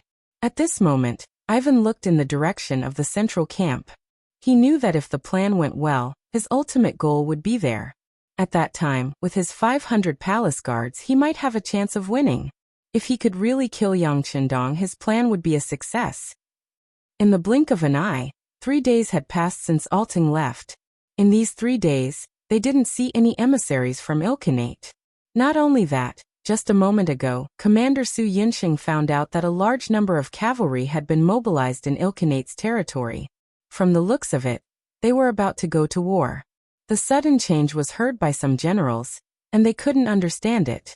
Could it be that some information was leaked? Or did Ilkhanate have no intention of negotiating at all?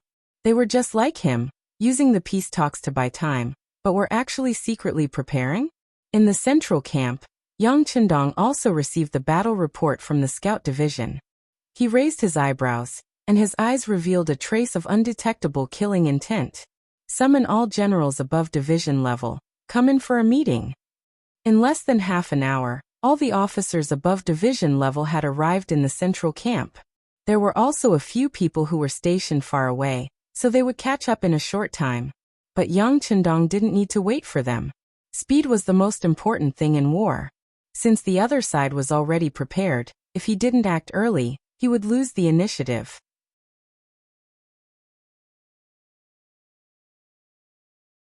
Chapter 1489. Seeing that most of the people had arrived, Yang Qindong stood up from his seat. Following his action, everyone immediately fell silent. Everyone looked at Yang Qindong expectantly, waiting for his decision. This king originally wanted to solve the problem of the Ilkhanate peacefully. However, there are some people who don't believe in heresy. They don't believe that our 5-star army is invincible. They still want to fight. Since this is the case, we should use our actions to tell some people that those who provoke our 5-star army will definitely die. Is everyone confident? Yes. The high-ranking officers all shouted in unison. Their voices were so loud that it seemed like they wanted to flip the roof of the tent over. Very good. Since that is the case, I will now announce the battle order. Considering that the Ilkhanate is already prepared, this time, we will change the attack plan appropriately. The initial battle plan will remain unchanged, but midway through it will be. As Yang Qindong spoke, the battle plan changed accordingly. In the later stages, it was completely different from the original plan. It could even be described as a facade. Although he wasn't 100% sure that Ivan had already told Alten about the army's battle plan, he still made some changes for the sake of safety. It had to be said that this was the original battle plan in his heart. The previous battle plan was only used to test the waters. Hearing this plan, many of the officers revealed a shocked expression. They had a feeling that this plan was simply a copy of the first battle plan. It was to make up for the shortcomings of the first battle plan. It could also be said that it was a trap. It was a plan that was based on the first battle plan's defense. In the end, if someone knew about their previous battle plan and used it as a defense, then the second battle plan would beat them so badly that even their parents would not be able to recognize them. Yang Qindong's words were orders. His authority had already reached a level that no one dared to question. Thus, even though some of the officers had doubts in their hearts, no one raised them. Instead, they remembered their duty and mission. Then, they walked out of the tent and went to the army to arrange the battle. The tent that was originally packed with people quickly became spacious and empty. Yang Qindong's gaze also swept to Beta Persei. Young master, Beta Persei seemed to have been waiting for this scene to happen. When he saw Yang Qindong's gaze sweep over him, he had a flattering smile on his face, and even straightened his body. Needless to say, when Beta Persei showed this expression, it was equivalent to asking for battle. Speaking of which, young heir was a war maniac. What he should do the most was to lead an army into battle and demonstrate the value and significance of his existence by swinging his saber and chopping. It was not appropriate to let such a person stay by Yang Chendong's side. However, Yang Chendong still did so. It was all because by his side, he would come into contact with many confidential matters. Once these things were spread out, the consequences would not be small. They would be very serious. Therefore, it was necessary to use an absolutely loyal person to reassure him. Beta Persei was such a loyal person. Facts also proved that he knew a lot of those very confidential things, but did he not spread any of them? In order to compensate Beta Persei, Yang Chendong would also let him perform on the battlefield if there was a suitable opportunity. Now was the right time. Looking at the eager Beta Persei, Yang Chendong smiled and said, "Well, I know what you're thinking. How about this? I'll allow you to lead the Black Cavalry. Well, take 1,800 people with you. You only need to leave 200 people behind for Ba Daojiang." Hearing that he could lead the Black Cavalry to the battlefield, Beta Persei was extremely excited. But when he heard that he had to take away so many people at once and only leave 200 people behind, Beta Persei was still a little worried. "Young master, just leave." "What? Don't you believe in the young master's strength? Well, I'll let you go, so just go. You know, this time the other party has 300,000 cavalry. If we want to win, we need to break through the other party's camp at the first opportunity, and not give them the slightest chance to resist. So we have to go all out. I also hope that the Black Cavalry can be like an invincible sharp knife, piercing straight into the enemy's heart. Can this mission be completed?"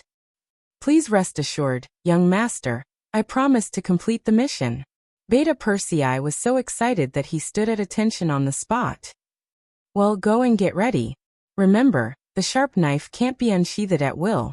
Once it's unsheathed, it must see blood." Naturally, Yang Chendong would not treat the Black Cavalry Dragon Guards as ordinary cavalry. What he wanted was to see a miracle. This required them to learn to grasp the opportunity, and not appear at the beginning of the battle, and reveal their trump cards. After Beta Persei carefully pondered over this sentence, he nodded and said, "Please rest assured, Sixth Master, this little one will remember." Beta Persei left the tent and Ba Daojiang quickly walked in. "Sixth young master, everything has been arranged. But only 200 people are left. Second brother has also been sent out. Isn't it too dangerous?" Yang Chendong knew what Ba Daojiang was worried about, so he shook his head and said, "If we don't do this, some people won't be moved. Besides, we do need more sharp knives on the battlefield. The Ilkhanate is only our first opponent. There will be more enemies in the future. If we lose too many people in this battle, it won't be good for our next operations." At this moment, the 400,000 soldiers that Yang Chendong had brought with him looked mighty and powerful. But he knew better than anyone that this strength was only on the surface. At this time, they were facing the most important problem, which was that they had no backup. With their current location, no matter where they were too far away. Whether it was military supplies or soldiers, they couldn't replenish them immediately. Once they suffered a heavy blow, they could only retreat and return to Eastern Europe to replenish their supplies. Or they could charge forward and kill their way out to meet up with the new army and the new 5 armies in the Ilkhanate region. But it would be very difficult to break through the layers of obstacles. Since the situation was like this, it required Yang Chendong to take every step to inflict the greatest amount of damage to the enemy with the smallest price. And sending out as many troops as possible would increase their chances of winning. As for the danger they might encounter, it was nothing if they were prepared. "Ba Daojiang, have you obtained the firearms from the 2nd Division of Lungfeng? They are all here. The appropriate arrangements have been made." Ba Daojiang nodded heavily, his eyes filled with excitement. With these firearms, he wouldn't be afraid no matter how many enemies came. Ivan. He was only a commander of 2,000 people, and he wasn't qualified to participate in the military meeting that Yang Chendong was hosting. As such, he didn't know about the changes in the battle plan. Otherwise, with his intelligence, he would have given up all the prepared actions after knowing all of this. That way, Yang Chendong wouldn't have the chance to deal with him. As Ivan's subordinate, Chi Wen, one of the generals of the Golden Horde, was the current commander of the Meng Army's 3rd Division. The Meng Army is divided into 5 divisions, each of which has 40,000 people. The 1st Division Commander is Wu Shugu, the 2nd Division Commander is He, the 3rd Division Commander is Chi Wen, the 4th Division Commander is Baru, and the 5th Division Commander is Wu Tua. The Forerunner Division has 100,000 people, and is split into 2 divisions. The 1st Division is Ahuli, and the 2nd Division is Nikolov. The 1st Division has 50,000 people. In his tent, Ivan and a dozen other commanders of 2,000 people gathered, and listened to the battle plan that General Chi Wen had arranged for them. Due to Yang Chendong's warning, no one knew if the Ilkhanate had bribed the generals to know about the battle plan in advance. Therefore, Chi Wen didn't mention anything about the change in the battle plan. He only said one sentence at the end of the meeting. On the battlefield, changes can happen at any time. It is very likely that we will have to make some changes according to these changes. When the time comes, everyone just needs to wait for orders. This was something that should be done. If they followed the designated route, no one could guarantee that there wouldn't be any unknown problems. Therefore, when the battle plan was changed, everyone who had led troops for many years was already used to it.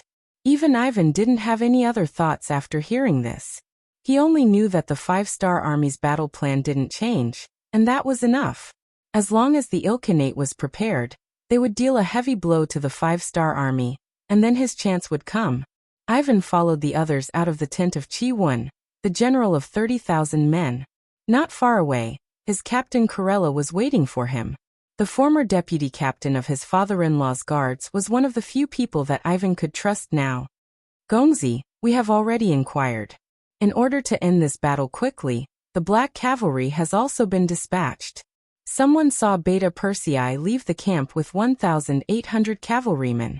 At this moment, there are only 200 men left in the main tent to guard. Karela said in an excited but not loud voice as he walked beside Ivan. After he finished speaking, Karela still asked with a little worry. Young master, you said this is a heaven-sent opportunity? Is it a trap waiting for us to jump in? Karela was indeed worthy of being the deputy captain of the blind Grand Duke's guards.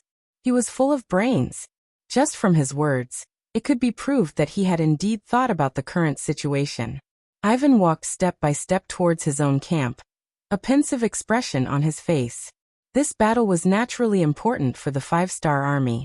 If they could defeat the Ilkhanate and the 300,000 cavalrymen in one fell swoop, their morale was bound to soar. It would also let the name of the 5-star army spread to some of the nearby khanates. This would undoubtedly play a strong deterrent role. In this way, the limelight would be unparalleled for a while, and it was not impossible for some people to surrender to the 5-star army.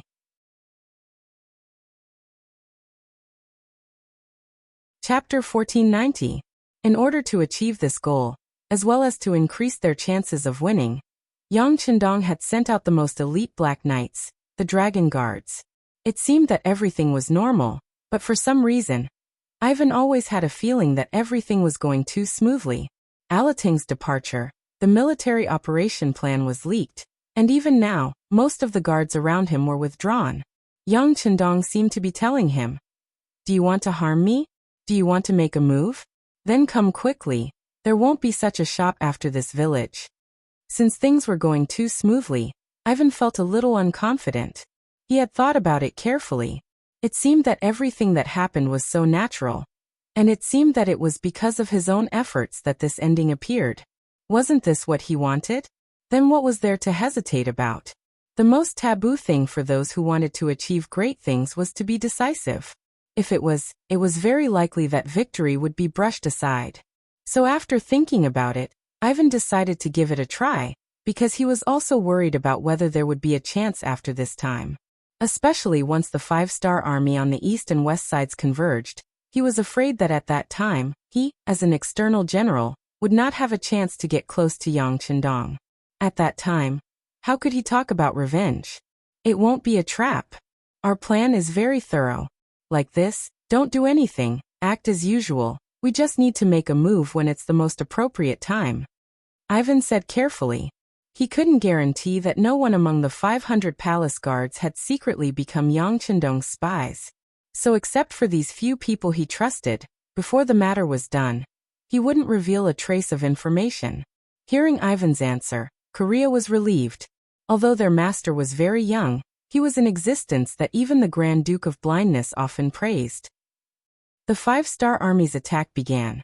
Before the Ilkhanate was fully prepared, the first echelon of Air Force hot air balloons rose into the air and flew straight to the target. Not only could they play the role of Air Force reconnaissance, but they could also play the role of air bombers when they encountered a dense group of enemies. With the help of the engines, the hot air balloons moved faster and faster. Soon hundreds of hot air balloons filled the entire sky above the battlefield. At this time, Harsin Han of the Ilkhanate was also mobilizing his army. Relying on the information brought back by Altung, he began to launch a counterattack against the 5-star army. Under Halin Han's command, 80,000 cavalrymen were sent to various locations on the battlefield. The pale-faced Alatang also came to the central tent. When he saw that the Great Khan had only sent out 80,000 cavalry, he asked with a puzzled look, "The cavalry of the other countries haven't arrived yet. How long has it been?" "No. They all arrived 3 days ago." Harsin Khan smiled proudly. This time, in order to support the Ilkhanate, the reinforcements sent by the other Ilkhanates arrived on time. With 300,000 cavalrymen in his hand, he had a great feeling that no one in the world could compete with him. Listening to Harsin Khan's proud answer, this time it was Alatang's turn to have a puzzled look. If that's the case, why didn't the Great Khan send out the army to block the 5-star army's attack direction and seize the initiative? "Oh no, hurry, let's wait and see first," Harsin Khan said slowly. Obviously, he didn't completely believe the information that Alatang exchanged with his life, and he also didn't believe the young man who was supposed to be the heir of the Ross Principality. After hearing this, Alatang's face turned red. However, he didn't know what to say. After all, he couldn't guarantee that Ivan was telling the truth. If there were any discrepancies, it would involve the lives of 300,000 cavalrymen. Even if he killed himself, he wouldn't be able to bear the responsibility. As expected, the commander of the alliance, Great Khan Harsin Khan, didn't completely believe the information that Ivan said.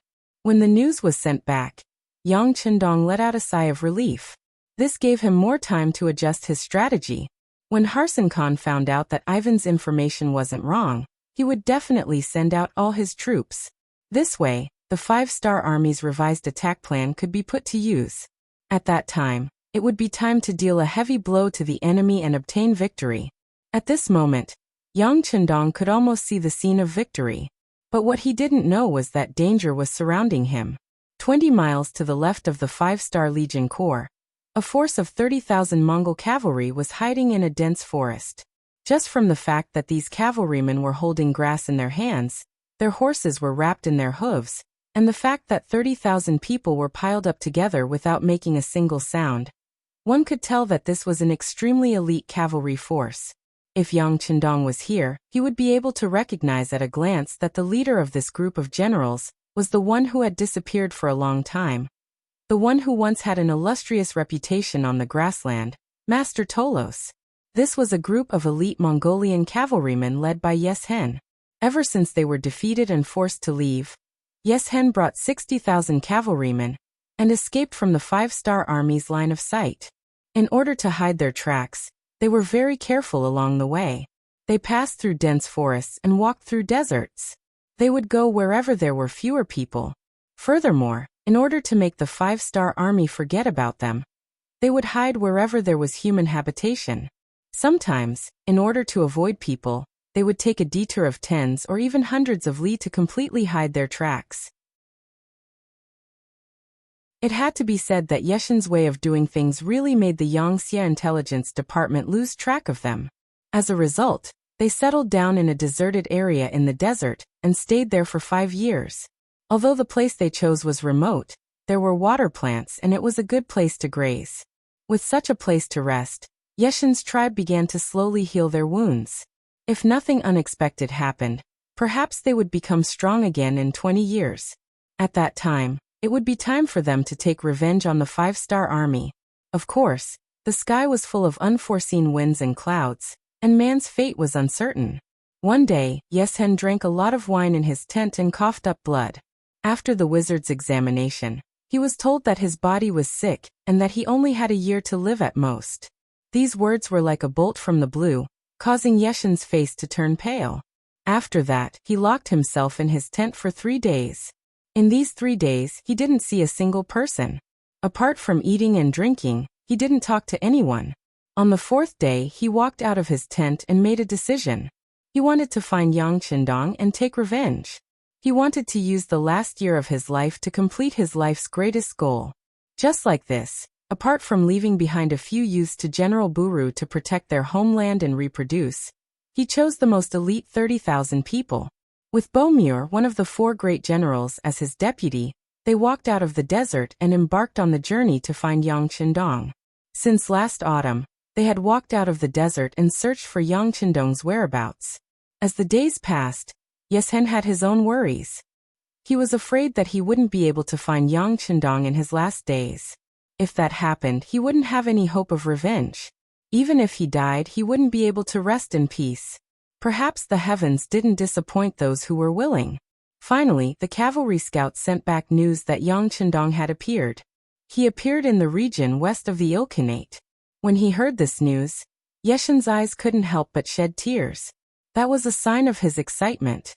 After that, he led the 30,000 cavalrymen to the back of the 5-star army's main camp.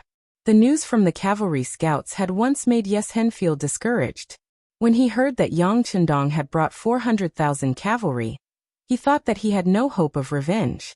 After all, 30,000 against 400,000, and they were the elites of the 5-star army, he had no chance of victory. However, yesterday he suddenly received news that the 5-star army had set out, splitting into more than 10 groups to kill their way towards the Ilkhanate. Yeshen once again knelt on the ground. He wanted to thank the heavens for giving him this opportunity for revenge.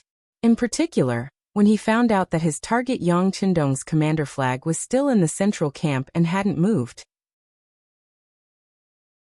He didn't follow his subordinates to the front lines. He knew that his chance had come. Leader, should we send someone to scout?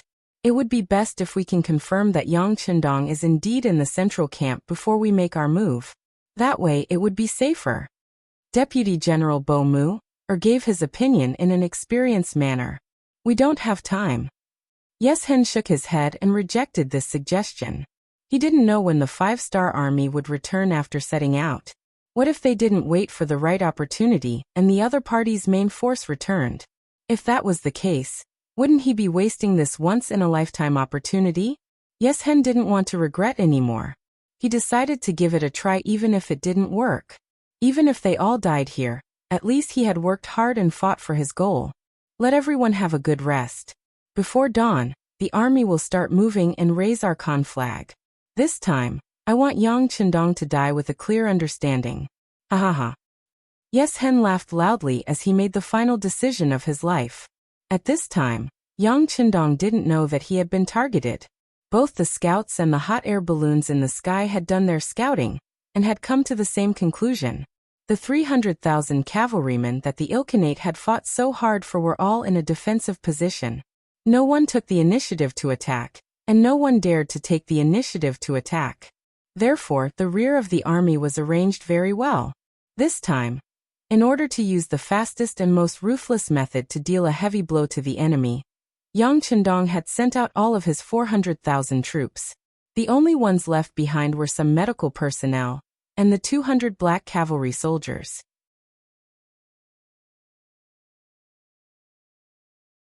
Chapter 1491. Yang Qindong even purposely separated his provisions camp, because there were tens of thousands of cavalrymen in charge of guarding the provisions. Once these people were by his side, he had to worry about whether Ivan, who had designs on him, would dare to make a move. It could also be said that Yang Qindong was willing to risk his life in order to convince Ivan of his death, and also to give an explanation to the blind duke and the nobles and generals of the Ross Duchy who surrendered to him. If he doesn't come, then I will only look down on his courage, humph. After letting out a cold snort, Yang Qindong sat in the tent and slowly flipped through an ancient book. It was as if he didn't know that danger would come at any time. Ba Daojiang, who was waiting at the side, was a little nervous, but after seeing Yang Qindong's performance he calmed down a lot. He was infected by Yang Qindong's performance.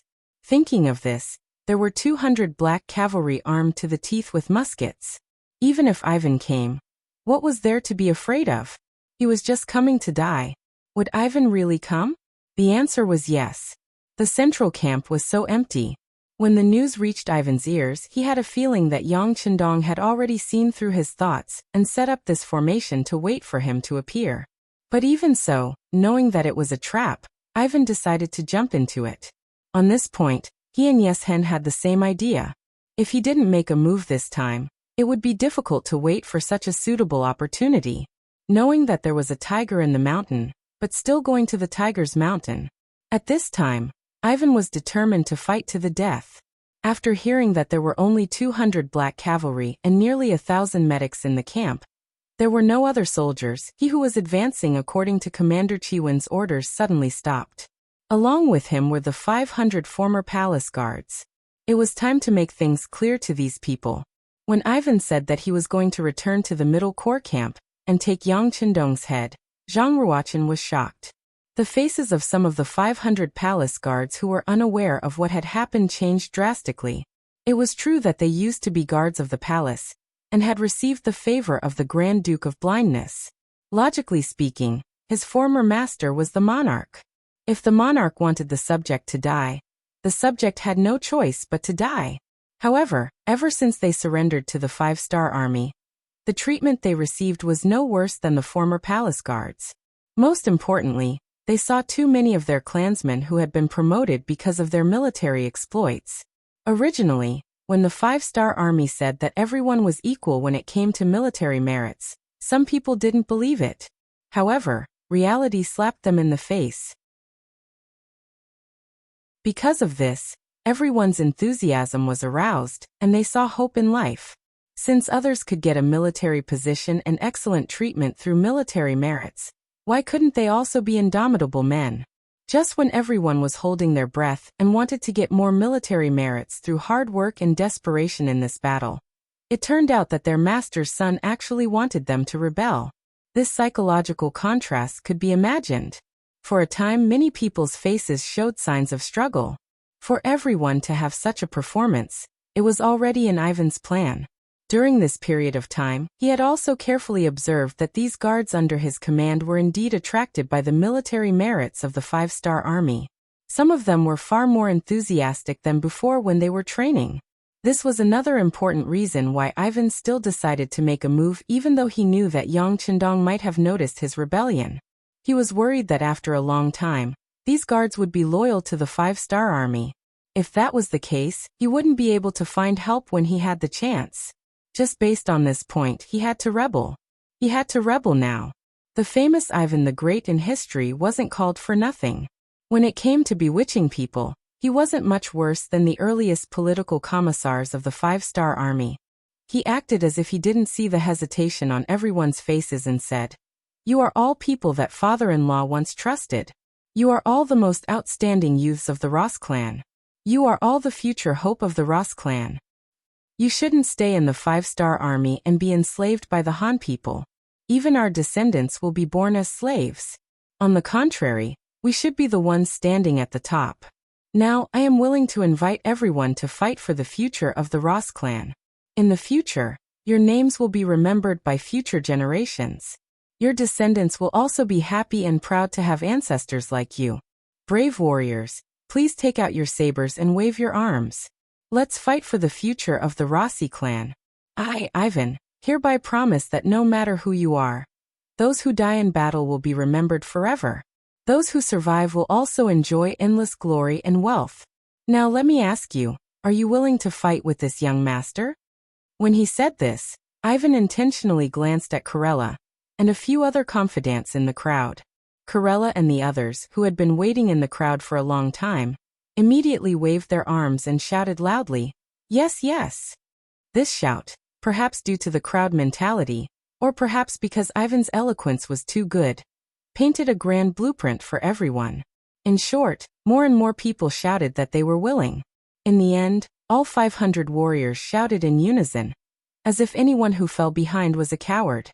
The morale was raised, and everyone's enthusiasm was aroused.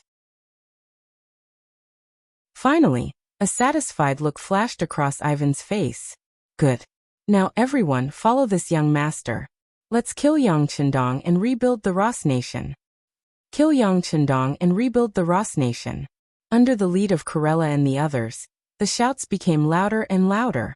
Amidst the shouts, the 500 cavalrymen followed Ivan, who had already rushed out, and charged towards the central camp. Ivan's troops, who were less than 10 miles away from the central camp, separated from the main force when the sky turned dark. Because the order to retreat did not reach the ears of the 1,500 soldiers, they continued to advance according to the set goal. So the nearby allies did not notice this change. By the time they realized that something was wrong, the battle had already ended. As for the 200 black cavalry soldiers who stayed in the central camp, although the sky was already dark, none of them felt sleepy. This was because they knew that the real danger was about to come. Other than Yang Chendong, Ba Daojiang had the highest military rank among those who stayed behind. Before the sky turned dark, he had already called for the director of the field hospital that accompanied them to hide in the tent with the medical staff. No matter what happened outside, they were not allowed to come out. This was an order. The director was also confused. This was not the first time he had encountered a field hospital and a central military tent in the military camp. After all, they were non-combat troops and could play a very good role in treating the wounded. They did not need to go to the battlefield and would still be protected. But this time, it was the first time he encountered a situation where only 200 black cavalry soldiers were left in the central camp. Yang Chendong was Yang Xie's leader, the leader of the 5-star army. Leaving only 200 people to protect him was really puzzling. Could it be that there was a deeper meaning behind this? Although he was puzzled, the director did not dare to ask. He knew the rules of the army. If you should know, someone would naturally tell you.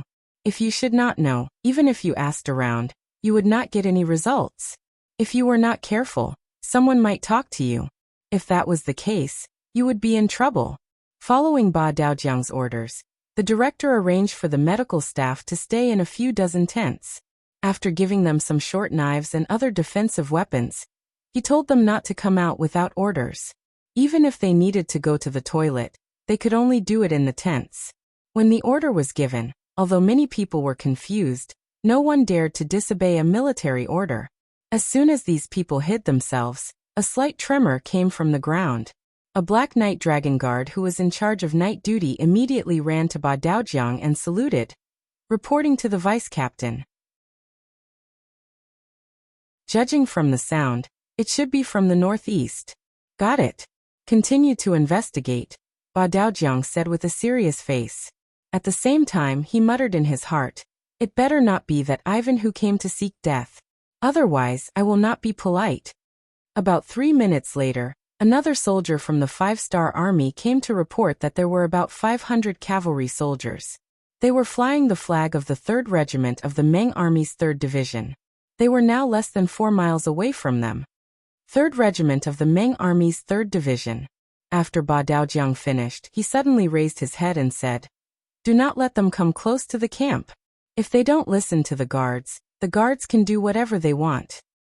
Ba Daojiang had a good memory. Because of the 6th young master's attention to Ivan, he knew that Ivan was serving in the 3rd Regiment of the Meng Army's 3rd Division. He did not believe that this was a coincidence. After the order was given, the original 10 guards quickly increased to 20 people. 10 of them were holding the 95-style swords, while the other 10 were riding on horses. This was to ensure that no matter if someone came close or tried to escape, they would be able to counterattack. The 20 black cavalry soldiers worked well together. Although there were only 20 of them, they gave off a feeling of an iron wall. This was Yang Xie's most elite combat team. Following Ba Daojiang's order, the soldiers shouted in the night to stop moving forward.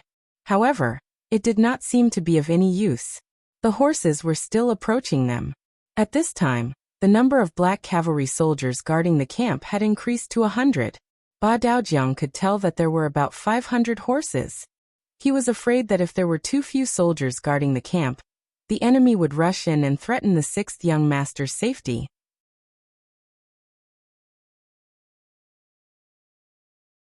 Chapter 1492. Ba Daojiang saw it as a huge test for him to be able to stay behind and bear such an important responsibility. He knew that no one in Yangxie could defeat Yang Chendong in terms of individual strength. However, he still hoped to protect the sixth young master and not give him a chance to make a move. This was what a qualified Longwei should do. Ba Daojiang was already paying attention to the enemy, but he still neglected one thing: Ivan's cunning. Just like how Yang Chendong was creating opportunities for the enemy to make a move, Ivan also felt that although the opportunity seemed good, it was also very dangerous. Therefore, he couldn't attack according to conventional methods. He had chosen to use the art of war to create a diversion. There were only 100 cavalrymen on the 500 war horses. They were responsible for feinting a frontal attack to attract the attention of the black cavalry. As for himself, he led the remaining 405 palace guards in 3 different directions and sneaked into the main camp on foot. Even though there were 400 of them, Ivan didn't intend to let them attack together. His goal was simple: to kill Yang Chendong. In order to achieve this goal, so what if he had to sacrifice the 500 people around him? In the eyes of those who wanted to achieve great things, they didn't care about trifles. In order to achieve their goals, they often used unscrupulous means. The lives of some lowly guards were nothing. Ivan's ruthlessness was beyond Ba Daojiang's expectations. Perhaps it was because of the different education methods they received. The former was willing to sacrifice everything to achieve their goals and viewed life as nothing. The latter valued the lives of his comrades more than the heavens. This difference in ideology was destined to make the latter suffer. Ivan approached the central camp on foot. He didn't see the black cavalry in the dark, but he believed that it wasn't that they didn't exist. It was just that the enemy hid well, and he couldn't see them. He had a feeling that there were many pairs of eyes in the dark searching for him. When he thought about the 100 cavalrymen he sent to lure the enemy in, he knew that he didn't have much time left. Send the signal to the first squad. Tell them to attack. Ivan's eyes flashed with a vicious glint in the dark. Corella, who was beside him, agreed and lit the torch beside him. He raised it up and circled it around him. That was the signal to attack. 100 palace guards responded and rushed out from the east side of the central camp, charging out with lightning speed. There are enemies in the east. Stop them. Ba Daojiang heard the commotion from the east and immediately gave the order. A group of 30 black cavalry soldiers charged forward. However, 3 minutes later, another wave of battle cries came from the north. Ba Daojiang's eyes widened in shock. He wasn't sure how many people there were on the other side, but he was sure that it was impossible for the central tent to not be affected. 30 men go to the north. Ba Daojiang once again gave the order to split up his forces. Then he stared at his surroundings. He had a feeling that the enemies from the south would appear next. Sure enough, about 3 minutes later, battle cries could be heard from the south, and it seemed to be louder than the sounds from the north and east. Ba Daojiang couldn't stay calm anymore. He decided to report this to Yang Chendong. As soon as Hakidu Jiang turned around, Yang Chendong, who was wearing a golden cape, walked out of the tent and stood behind him. Go. Leave 10 people behind for me. For some reason, after hearing Yang Chendong's calm voice, Ba Daojiang, who was still a little flustered, instantly calmed down. Yes. Ba Daojiang saluted and left a squad of black cavalry soldiers behind. He led 40 men and charged towards the south, where the battle cries were the loudest. Beside the bonfire in front of the main tent, Yang Chendong in his golden cloak was particularly eye-catching. Perhaps this was his way of telling the enemy in the dark that he was here. If they wanted to take his life, they could come now. Otherwise, they wouldn't have the chance. Just as Yang Chendong looked into the darkness, a figure suddenly appeared in front of him. Then there were more than a dozen, until there were more than 100 of them. The leader of this group was young Master Ivan of the Ross Duchy. You're finally here. Yang Chendong's voice was unhurried as he looked at the face that was revealed under the light of the bonfire. That's right, I'm here. What do you think? You didn't seem to think that you would lose the bait and lose the fish when you baited the fish. Yi Fan strode forward until he was 20 meters away from Yang Chendong before he stopped. He then asked aloud in a victorious manner. Haha, the outcome hasn't been decided yet. It's too early to say anything. I'm just curious. Don't you know how much effort your father-in-law put in to save your life? What you're doing now is equivalent to playing with fire. You're putting yourself in danger. This time, no one can save you. Yang Chendong looked at Ivan and said calmly. His face was full of curiosity. Playing with fire? Ivan chuckled, then squatted down beside the bonfire. He stretched out his hands and slowly moved them around the bonfire, as if he was trying to warm himself. If you don't play with fire now, sooner or later, our Ross nation will be cooked by your slow fire. Am I right? Yang Chendong wasn't surprised that Ivan could see this. After all, he was Emperor Ivan the Great. His EQ and IQ were so high that ordinary people couldn't compare to him. Being able to think of this was also within Yang Chendong's expectations. Otherwise, he wouldn't have needed to set up such a trap to lure the other party. It could be said that from the beginning, Yang Chendong didn't have any intention of underestimating Ivan. That was why they had this conversation, this seemingly life-or-death crisis. If Yang Chendong had ignored the other party, he was afraid that his head would have been cut off by the other party without him even knowing it. Haha, smart. Talking to smart people really saves a lot of trouble. If that's the case, then you should know that I can't only have 200 black cavalry guarding me, right? Yang Chendong asked with a mocking tone. Ivan, who was still in a victorious posture, couldn't help but tremble after hearing this sentence. Then his eyes involuntarily scanned the surroundings. When he saw that there were no changes, he couldn't help but let out a sigh of relief. When he looked at Yang Chendong, his eyes had a hint of viciousness. What? Do you still want to play tricks at a time like this? Or are you afraid and want to wait for the other black cavalry to come to your aid? Let me tell you, Ivan won't give you such a chance. Come, charge and kill Yang Chendong. Whoever can do it, this young master will share the world with him.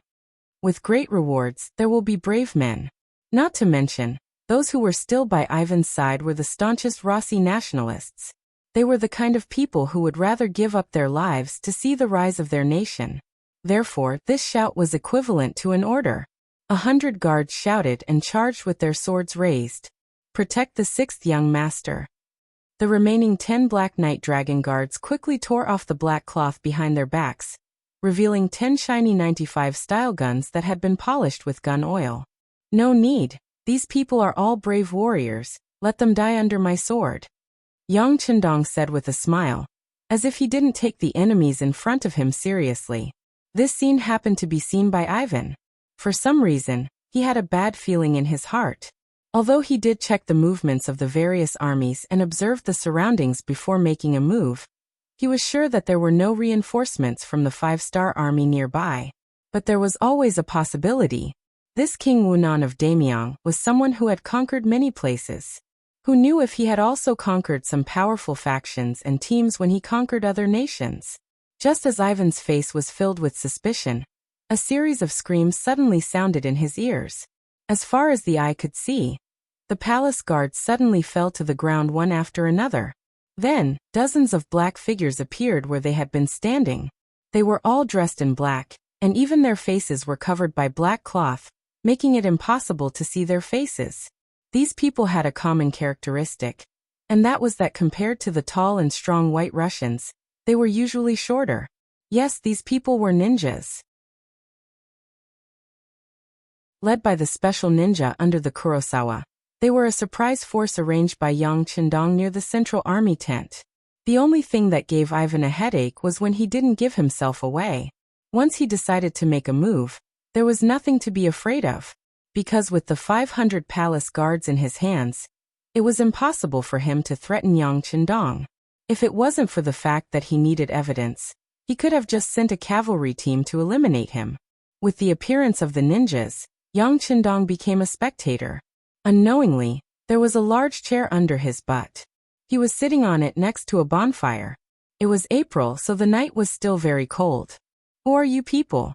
Why are you helping the evildoer? If you retreat now, this Gongzi can pretend that nothing happened. Even though he knew it was useless, Ivan still shouted it out.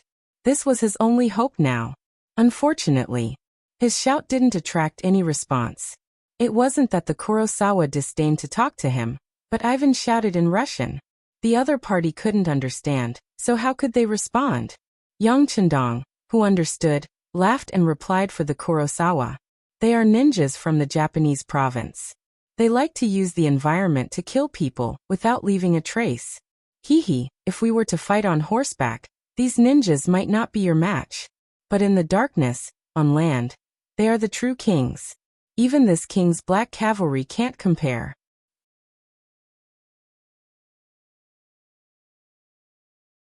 Chapter 1493. Ninjas from the Japanese province? They're actually not Han people. You actually dared to arrange such a strong force to protect you. Aren't you afraid that they'll betray you and do something that's not beneficial to you? Ivan asked in shock. At the very least, if it was him, he definitely wouldn't trust the strength of a foreign race so easily. Betray me? Why would they do that? Although the current Japanese people aren't the same as before, they've all moved away. But no matter where they go, as long as they're in my Yangtze territory, they can live a better and more stable life. They should be happy and satisfied right now, right? How could they think of harming this king? Ivan, not everyone is like you, an ungrateful wretch. Yang Chandong took this opportunity to mock Ivan. Bah, they're all fools. They were tricked by you, deceived by you. I'm sure they'll regret it in the future. Ivan shouted with a look of disagreement. Then, with tears in their eyes, they watched as the guards beside them were killed one by one. Many of them had only raised their swords to slash at the air before they were stabbed in the body or vital parts of their bodies from an unknown direction, and died in battle. They won't regret it. As long as they can live a good life, who would rebel? Giving up a good life and risking their lives for an unknown future, who would be so stupid? Of course, it's undeniable that there are still some determined people who will do all kinds of things. But unfortunately, you won't be able to see it, right? Oh, you have to remember, the people who killed you weren't this king, but these Japanese ninjas. At the end of Yang Chandong's words, he seemed to have thought of something happy and laughed out loud. When Ivan heard all of this, his face was full of anger and unwillingness. Yang Chandong, you're too ruthless, too ruthless. Ivan's ruthlessness wasn't because Yang Chandong killed 500 of his people without blinking, but because the people who killed him were Japanese ninjas. And after Yang Chandong spread the news, if there were still Russian loyalists, the next target of their revenge would not be Yang Chandong, but these ninjas. This was simply a diversion of disaster. This move could be said to solve many problems once and for all. In this way, Yang Chandong would be completely out of the picture. Wasn't this ruthless enough? Thinking that from now on, even if his father-in-law who was under house arrest heard the news, he would only hate these ninjas even more, Ivan decided to escape. With the appearance of these kings of the darkness, it was impossible for him to kill Yang Chandong. Since that's the case, it's better to escape. At least he can't let Yang Chandong's treacherous plan succeed. Thinking like this, he said to Karela, who was still standing in front of him to protect him, I'll leave this place to you. This Gongzi will take good care of your family in the future. Karela was stunned for a moment, but he quickly nodded. Don't worry, Gongzi. Leave this place to me. Good. Ivan was touched to have such a loyal subordinate. But just as he nodded, before he could turn around to escape, Karela already fell to the ground with a plop. At this moment, blood was trickling out from his eyebrows. Just like that, Karela died without even being able to defend. The one who killed him was the special shinobi Kuishi. His figure was floating towards Ivan's position at this moment. The dark environment seems to be prepared for ninjas. This is their natural hunting ground. As Yang Chandong said, in this environment, ninjas can exert their full strength. In this environment, even if the black cavalry encountered them, it would be difficult for them to defeat them. Of course, it's also very difficult for ninjas to break through the black cavalry's most elite armor. Perhaps the final result would be a tie. In terms of defense, the black cavalry's tyrannical equipment is naturally unbreakable. In terms of offense, the ninja's illusory figure and tricky technique can be said to be invincible. After killing Karela, Blast Ishii set his next target on Ivan. Ivan's IQ was very high, and his heart was also very big. Especially in the later years of his life, he was even more meticulous, which led to his title of Ivan the Great. But in terms of power, He was only a little stronger than ordinary people, but still inferior to the fierce generals in the army. Now that he's so young, how could he be the opponent of Kuishi? When the sword suddenly attacked in the dark night, he only saw a black shadow move. After he said the words so fast in his heart, his whole body trembled and he fell backwards. Ninjas have always been the main way to kill people, and after a successful attack, they will leave.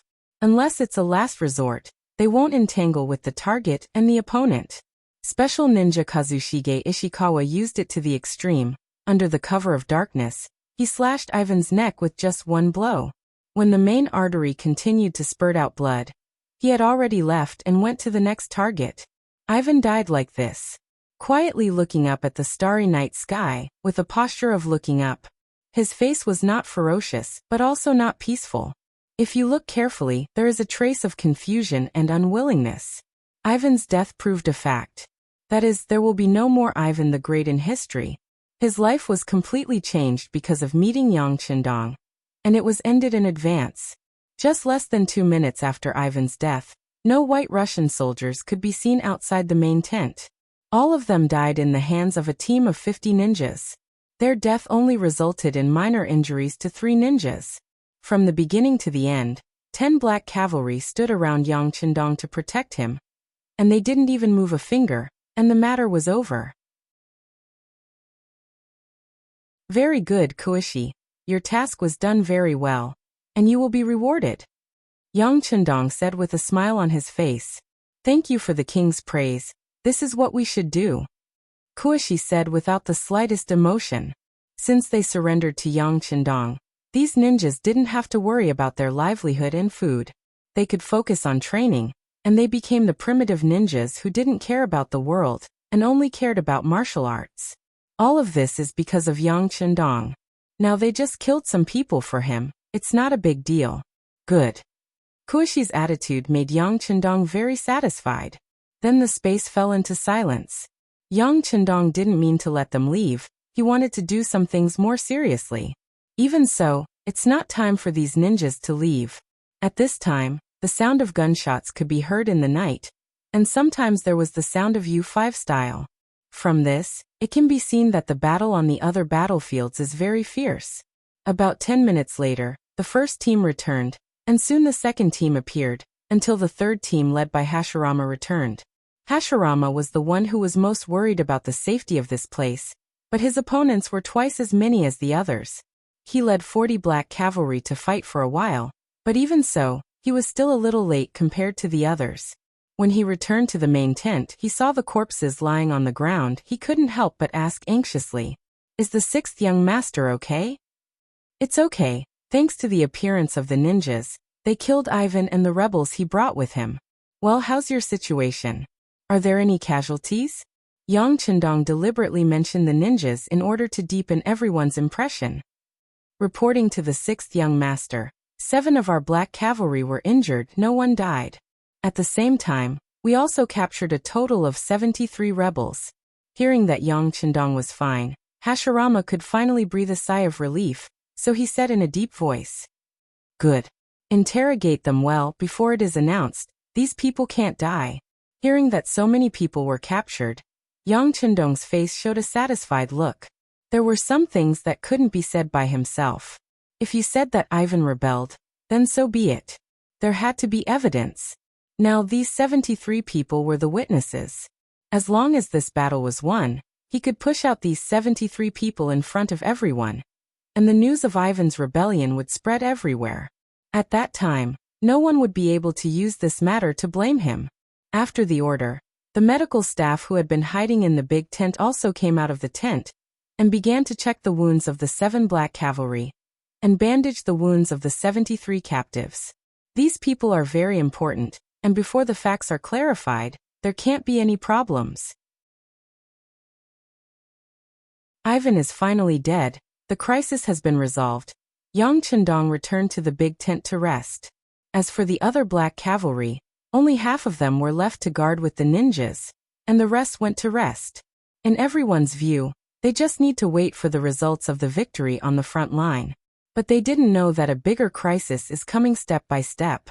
Because Ivan's rebellion was too close to the main army camp, The Wara scouts who were responsible for intelligence didn't see it too clearly, but the gunshots and shouts were still heard by them, and it was passed back to the leader Yeshin's ears.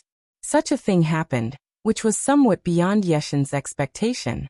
He couldn't figure out what had happened, but one thing was for sure. Last night, there must have been a massacre in the 5-star Army's camp. Maybe someone rebelled, or the army of Ilkhanate killed their way to the main army camp. But in any case, this has nothing to do with Yeshen. Unless he can be sure that Yang Chendong is dead, he will never stop. Well, the order is passed down. Everyone take the time to rest. We will set off tomorrow at dawn. This time we won't stop until we achieve our goal.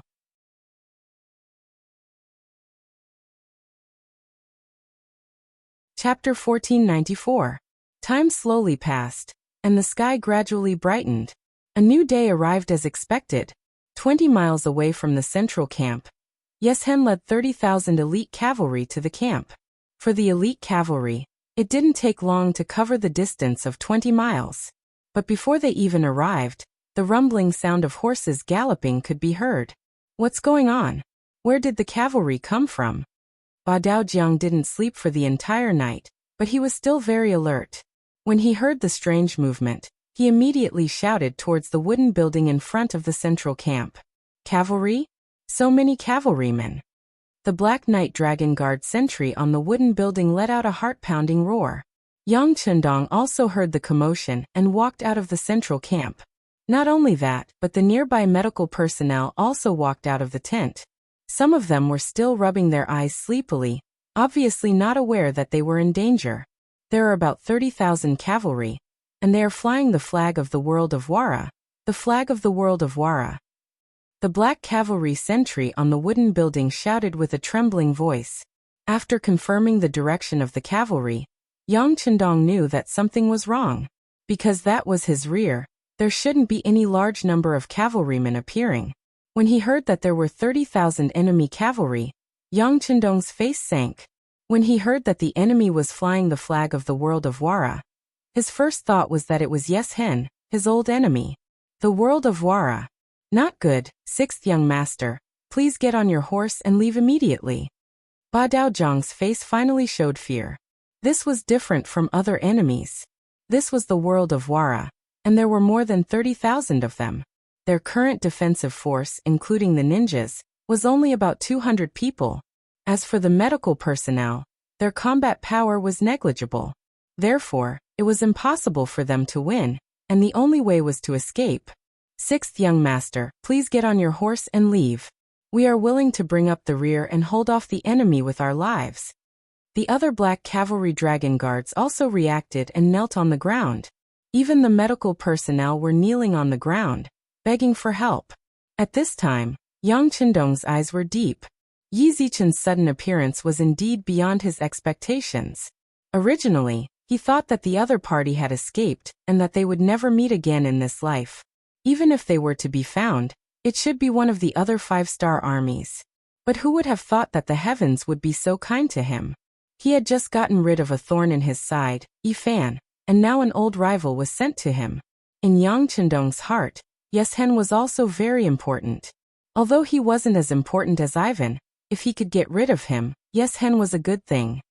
Why couldn't he find them before? Now that it had delivered itself to his doorstep, there was no way he would miss such an opportunity. Escape? Haha. Yang Chendong's heart was calm, but his face was also very calm. He looked at Badeo Jiang and the others kneeling on the ground, and made a gesture of supporting them. It's only 30,000 cavalry, there's nothing to be afraid of. Soldiers, take out your weapons and protect the main tent. Don't let the enemy rush in. 6th young master, there are 30,000 of them. Badeo Jiang said with a hesitant expression. For a long time, Yang Chendong had formed a feeling of omniscience and omnipotence in their hearts. But this time, there were 30,000 of them, and they didn't even have a combat power of 300. The difference was too great. What? You don't have confidence in the young master? Yang Chendong looked at Badeo Jiang and asked. Then he laughed and said, if that's the case, let's see how the young master will turn your army into ashes with a smile. Ha! Was Yang Chendong arrogant? Of course not. He was someone who owned a large warehouse. What kind of advanced weapons did he not have? How could he be afraid of 30,000 enemy cavalry? Everyone was originally panicking, but they were all stunned by Yang Chendong's laughter. Just when everyone was wondering why the sixth young master was still laughing, Yang Chendong had already put on the golden robe. Sixth young master, what are you doing? If anyone is going to wear it, it should be me. Badao Jiang saw Yang Chendong's actions and wanted to snatch it. No. You can't wear this. Yang Chendong waved his arm and easily let Badao Jiang snatch it. He knew that Badao Jiang had good intentions and wanted to wear the robe to lure the enemy to chase him. Badao Jiang's intentions were good, but his ability was still lacking. Yang Chendong unfolded his robe and casually draped it over his body. He used his fingers to slowly tie a knot in front of his body. Then, Yang Chendong let out a long whistle, and the white dragon flew in front of him. Amidst the laughter, Yang Chendong leaped onto the horse. Wait for me to lure them away. You must protect your home well. Haha, you don't have to worry. I have already predicted this. I have already arranged 100,000 cavalrymen in the forest ahead. Dealing with them will be a piece of cake. As he spoke, he gave Badao Jiang a look that said, I'll leave this to you. Then he exerted strength in his legs and urged his horse to charge towards the enemy. Seeing Yang Chendong get on his horse and leave, Badao Jiang wanted to follow closely behind. However, when he saw more than 1,000 medical personnel around him, and recalled the sixth young master's instructions, he stomped his feet and gritted his teeth. Everyone, listen to my orders. The women will hide in the tent. The men will collect their weapons. We must protect our home. When the sixth young master returns, we must all stand in front of the sixth young master. Badao Jiang's position here was the highest. Since he had already given his orders, even if the others were willing, they had to obey. Immediately, 200 black cavalry soldiers, 50 ninjas, and close to 200 male medical personnel came forward to collect their weapons. Yang Chendong galloped forward on his horse. His eyes were cold and murderous as he charged towards the enemy. Gale Leaf's golden robe fluttered in the wind. Even though the distance between the two parties was far, it was already very eye-catching. What is that? Seeing a warhorse approaching from afar, Yeshen, who was charging at the front, couldn't help but slow down his horse out of instinct. This time, in order to achieve the goal of success in one strike, he had also put his life on the line. He had taken the lead and rushed to the front. It could be said that he had taken the lead. It was precisely because Yeshen was charging at the front that he could see the enemy very clearly. When the distance between the two parties was less than 150 steps, Yeshen finally saw the enemy clearly.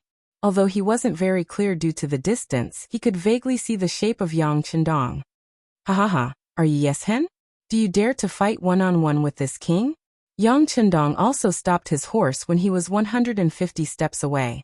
Not only was he not afraid of the enemy, he even issued a challenge loudly. It's Bugnam of Gojoseon. Hearing the voice that he had heard countless times in his dreams, Yeshen instantly became excited. He didn't know that the 5-star army's main camp was extremely empty in order to lure Ivan into a trap. At this moment he didn't think so much. He only knew that the person in front of him was undoubtedly Yang Chendong. He couldn't be more familiar with that voice. As for that figure, even if it turned into ashes, he would still recognize it. It was precisely because of this that when he saw Yang Chendong personally coming out to greet him, and even wanted to fight him one-on-one, he instinctively thought that the other party had some goal or even a trap. For a moment, he didn't dare to say anything and just stood there in a daze. Ha ha, cowardly child. Ha ha ha, giddy up. Seeing Yeshen lead the army to stop, he felt proud when he thought about how he had defeated 30,000 soldiers, and even suppressed the other party in terms of momentum. After a burst of laughter, he whipped his horse and galloped towards the not-so-big tree on the left. Just as he was wondering what Yang Chendong was up to and what he was going to do, he suddenly saw Yang Chendong walk in a different direction. After 2 breaths of time, he cried out that he had been tricked. At this moment, how could he not see that Yang Chendong was obviously afraid of him and wanted to escape? Ha ha ha, who would have thought that the great King Wunan of Daimyong, the war god Yang Qindong, who had the title of war god, would actually have a time when he didn't have any soldiers by his side. This is the heavens taking care of me. Since that's the case, boys, follow me and chase him down. Today, we will definitely kill Bugnam of Gojoseon on his horse and take revenge for our brothers who died. Yeshen waved his saber and rode his horse. With a loud roar, he followed closely behind Yang Qindong like a gust of wind. After the other Mongol cavalry heard their leaders shout, they were all extremely excited. They followed behind Yang Qindong, shouting and yelling. At this moment, no one would have thought that such a thing would happen. No one would have thought that this mission would be so easy to complete. No one would have thought that the result of this charge would be so many people dying without a complete corpse. The battle at the front was in full swing. At this moment, the generals of the 5-star army did not think that behind them, their master, Yang Qindong, was being chased by 30,000 Mongol cavalry. After a day and night of rushing, the Russian 2nd Division became the first 5-star army to fight with the Ilkhanate army on the battlefield. Almost in a straight line, Agurav led his 50,000 soldiers to meet the Ilkhanate's 20,000 Mongol cavalry. Perhaps the enemy did not think that the 5-star army would advance so quickly. They were completely unprepared. They did not even have time to spread out their army, and the army behind them was still moving forward. Seeing this opportunity, how could Nikolaev let it go? He immediately shouted to encourage his soldiers, "Generals, the chance to kill the enemy has come. They don't have as many people as we do. Charge! Charge!" A total of 50,000 Mongol cavalry rushed out under the command of their general. In terms of individual size, the White Russian man was much taller than the Mongol. Adding on the fact that they had the advantage in numbers, their charge was full of momentum. Therefore, when they attacked, the 20,000 Mongol cavalry quickly ran away.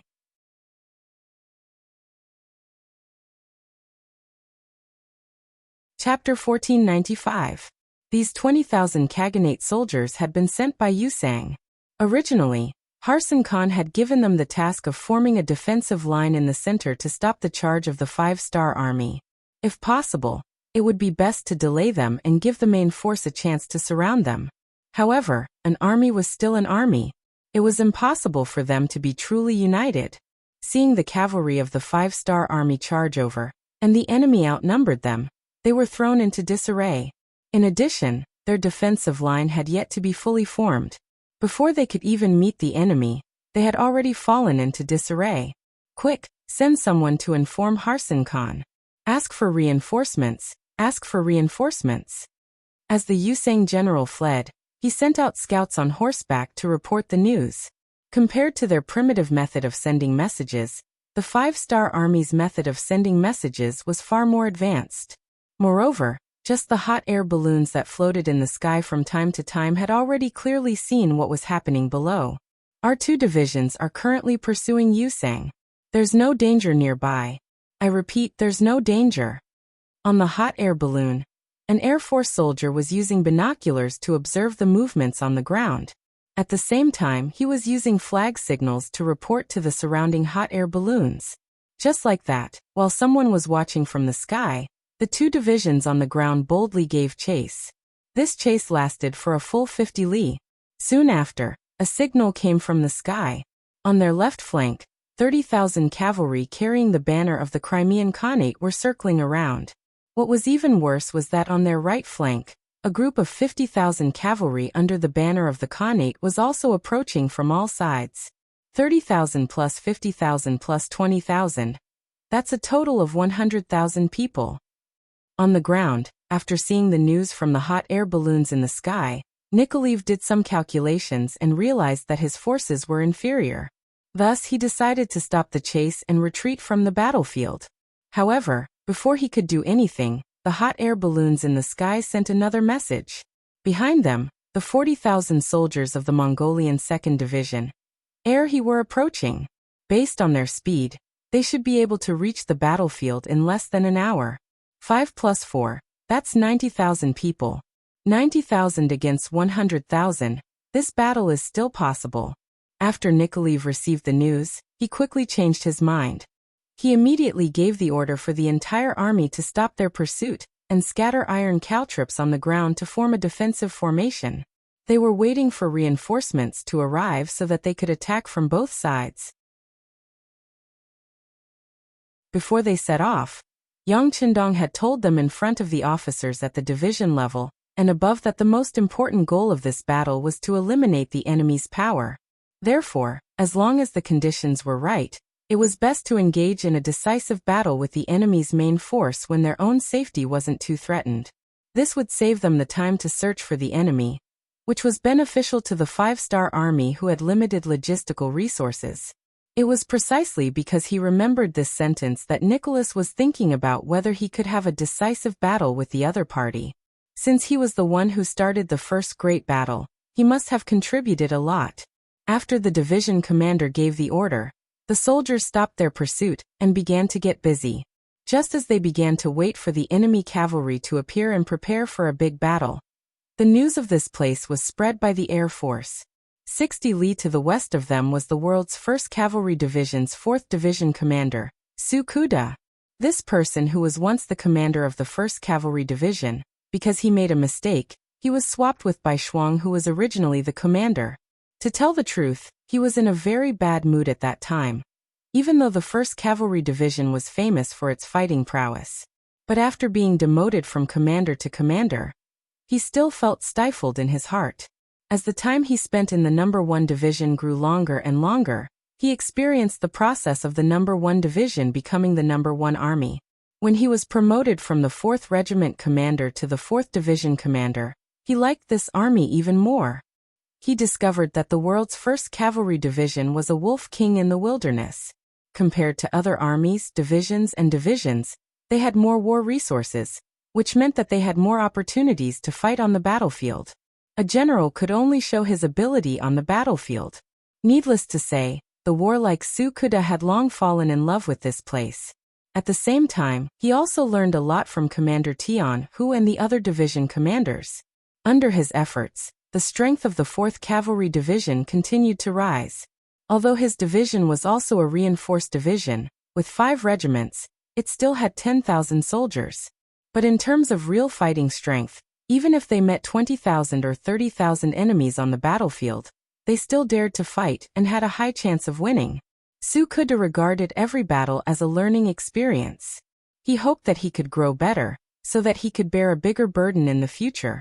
But unfortunately, before coming to the battlefield, he wondered if he would be lucky enough to meet the first enemy. If it was as he wished, even if the enemy had 50,000 people, he would still dare to charge. He also believed that as long as he fought resolutely, tenaciously, and showed the might of the 4th Cavalry Division, it was not impossible for them to win. Unfortunately, his luck was not too good. The first battle was snatched by Nicholas of the Russian 2nd Cavalry Division. When he heard the news from the space that 50,000 people were chasing 20,000 people, although the other side's battlefield was not too far away, he still didn't want to interfere.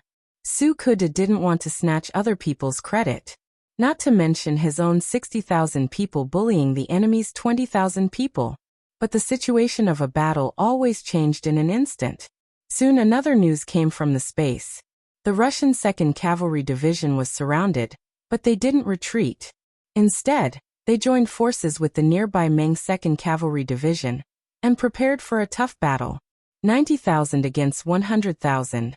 This is not fair? Well, if I add my own 10,000 people, then it would be fair. Su Kuda laughed after hearing the news. He knew that his chance to show his skills had come. Immediately, he ordered the army to change direction and rush toward the Russian 2nd Cavalry Division's location. At this time, at the Russian 2nd Cavalry Division's location, Nicholas didn't know that the battle here had attracted the attention of many people. Even the arrogant world's 1st Cavalry Division's 4th Cavalry Division was attracted by the battle here and was rushing over. At this time, he only knew that his 50,000 men were surrounded by the enemy's 100,000 cavalry. To many people, 100,000 was just a number that came out of their mouths. But when you see 100,000 cavalry in front of you, the feeling was absolutely different from what was said. It was absolutely spectacular. Layer after layer of enemy cavalry appeared and surrounded them from all sides. Seeing this scene, not only did Nicholas feel his whole body go numb, many of the soldiers also had the same thought. Let's talk about Nicholas himself. He was just a guardian of a small tribe with hundreds of people. Looking at the situation at that time, even if the Mongol cavalry sent out a small group of 50 people, they would be able to force him to retreat step by step. It was also very possible that they could even wipe out his tribe. And now, although he had gained some experience in the 5-star army, he was facing 100,000 cavalry this time. At this moment, his heart began to panic. He wasn't sure if he could stop the charge of the Mongol cavalry, and didn't dare to guarantee that they could last until reinforcements arrived. But now that things had reached this point, even if Nicholas wanted to escape, he probably wouldn't have the chance. Moreover, he couldn't escape.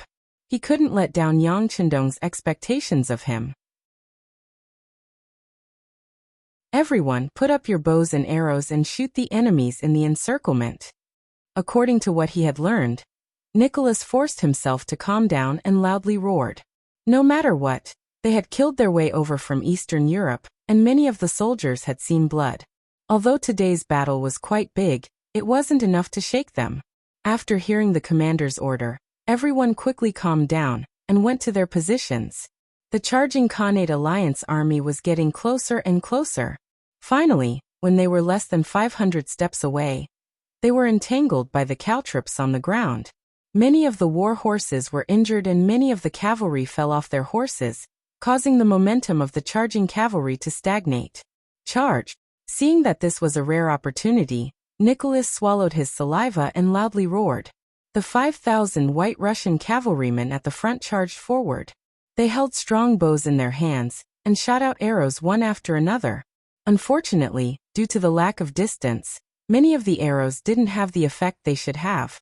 From this, it could be seen that in terms of cavalry usage, the White Russian army was indeed inferior to the Mongols who lived on horseback since young.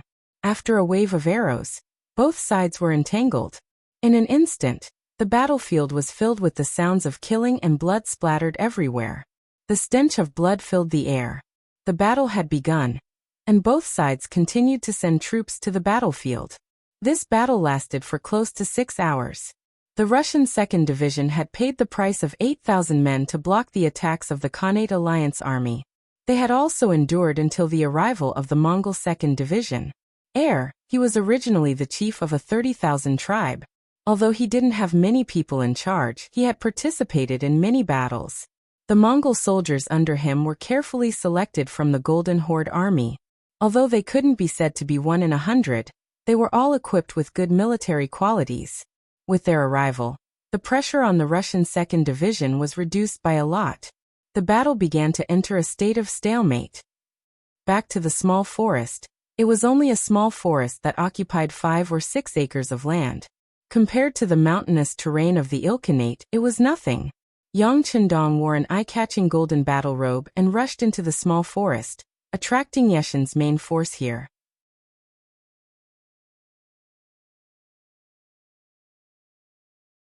Chapter 1496. Yeshen had only sent 1,000 cavalrymen to the 5-star army's main camp to scout out the enemy's strength, and also to delay the 5-star army. He himself led 1,000 cavalrymen to chase after Yang Chendong. This was their ultimate goal. Before coming here, Yeshen had thought that he would encounter all kinds of problems. After all, as Yangtze's territory grew bigger, and Bugnam of Gojoseon's reputation became more prominent, things would only become more difficult if he wanted to harm Yang Chendong.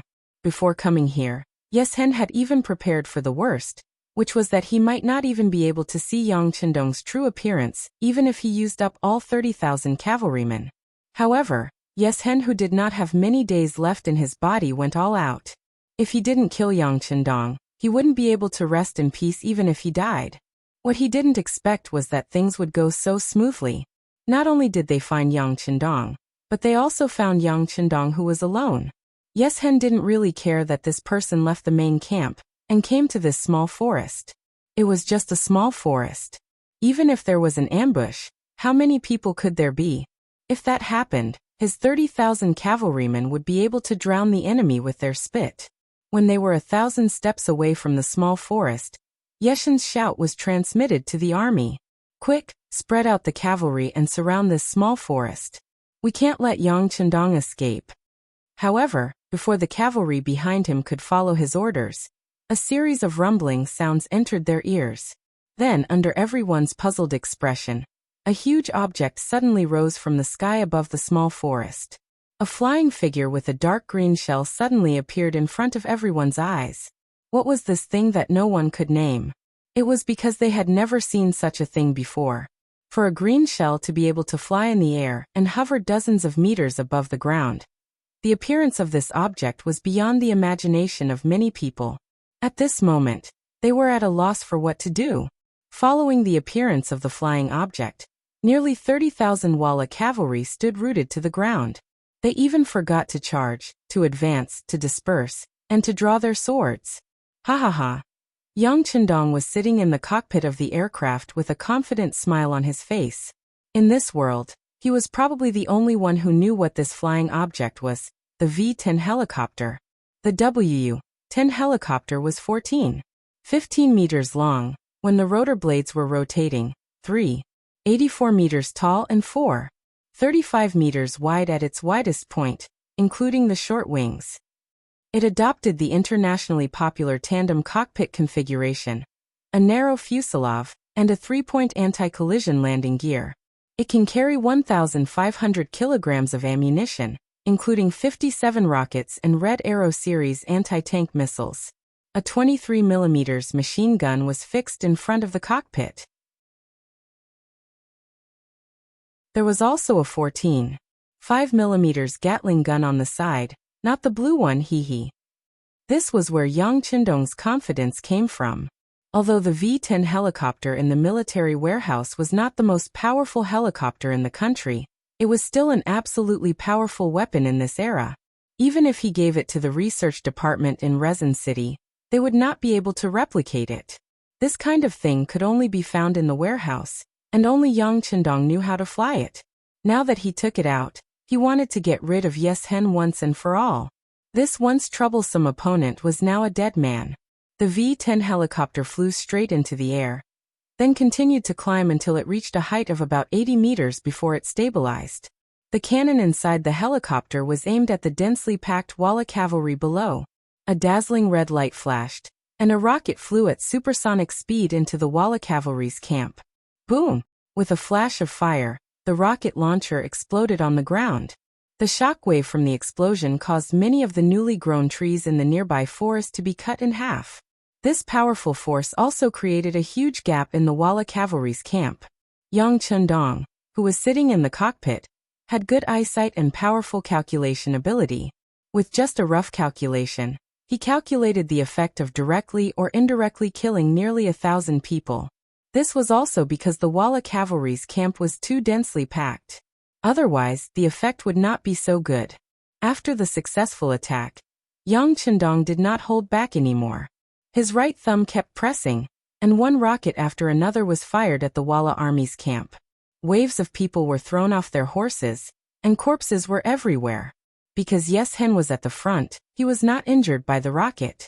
However, he still saw everything that happened behind him. Seeing the self-proclaimed heroes, the elite warriors of the cavalry, being blasted to death one after another without even having the chance to wield their swords, and being blasted into pieces. And if they were sent flying by the aftershock, they would vomit blood and die. His heart would bleed. How did Yang Chendong come up with such an invincible weapon? He still remembered that when he first met Yang Chendong, he was stunned by the enemy's rocket that could hit dozens of miles away. He had no choice but to give up on the siege of the great Ming Dynasty's capital. Even though many years had passed, Yeshen still could not forget the scene at that time. And now, when they were gradually getting used to the powerful firearms and cannons of the 5-star army, the enemy came up with something that could fly. Moreover, it had such a powerful lethality, and he was once again heavily injured. When he thought about his physical condition, he was afraid that if he failed this time, he would not have the chance to kill Yang Chendong again. He felt his heart bleeding. Men, release the arrows and kill this flying object. Knowing that this was the last chance in his life, Yeshen gritted his teeth and gave the order to shoot the aircraft. From here, one could see the last remaining elite cavalry of the Wara, facing the indescribable flying object, and the V-10 that had the power to kill them. They did not collapse like the other cavalry troops. Instead, after hearing the order from their leader, Yeshen, one by one, they knocked their bows and quickly aimed at the V-10 in the air. They used all their strength to release the arrows in their hands. The V-10 rose 80 steps into the air, and under the strong gravity, these arrows without exception fell back to the ground. Even the best archer, the strongest archer, could only shoot 30 to 40 steps away. It was impossible to hurt the V-10 in the slightest. Yang Chendong had long thought of this result. He did not care about the arrows shot by the Wala cavalry. Instead, he used this opportunity to continuously fire rockets and kill the enemy as much as possible. Since even the V-10 was brought out, Yang Chendong did not plan to let these people go. He did not say that he had to kill all of them, but at least 90% of them would be killed. When only 10% of them were left, even if they went out and said something, how credible would it be? How big would their influence be? Everyone would probably call them lunatics. Artillery shells were fired one after another. In less than a quarter of an hour, the outside of the small forest was covered with the corpses of horses and cavalry. With a rough glance, the number of people had probably exceeded 10,000. Finally, under the powerful lethality and the fact that he could only passively take a beating, Yeshen's eyes revealed a look of despair. This feeling of being killed but not being able to hurt anyone at all made him so depressed that he wanted to vomit blood. Looking at the flying object in the sky, he could not help but look up to the sky and sigh. Why was the 5-star army always able to come up with an endless stream of unexpected weapons? Why was their heroic Warawala cavalry only able to passively take a beating without even being able to fight back? Could it be that Tungri had abandoned them? Leader, let's retreat. General Bomir came to Yeshen's side. He could feel the despair in Yeshen's heart. How could he not feel the same way? But in the face of the V-10, they were really helpless. They did not even have a flintlock. How could they compare with such a high-end helicopter? Retreat? Don't we have any other way? The enemy's artillery shouldn't be endless. Yeshen said with a look of unwillingness. Just as Yeshen said, there were not many artillery shells left in the V-10. Yang Chendong was not going to use them. It was not that he was reluctant to use them. There were many good things in the big warehouse. He did not use them because there were no large groups of enemies in his line of sight. It would be a waste to use the rocket launchers. Next, it was time for the machine gun to show its power. Yang Chendong gave up the 23mm machine gun and chose the 14.5mm Gatling gun. This machine gun had a fast firing rate and was powerful enough.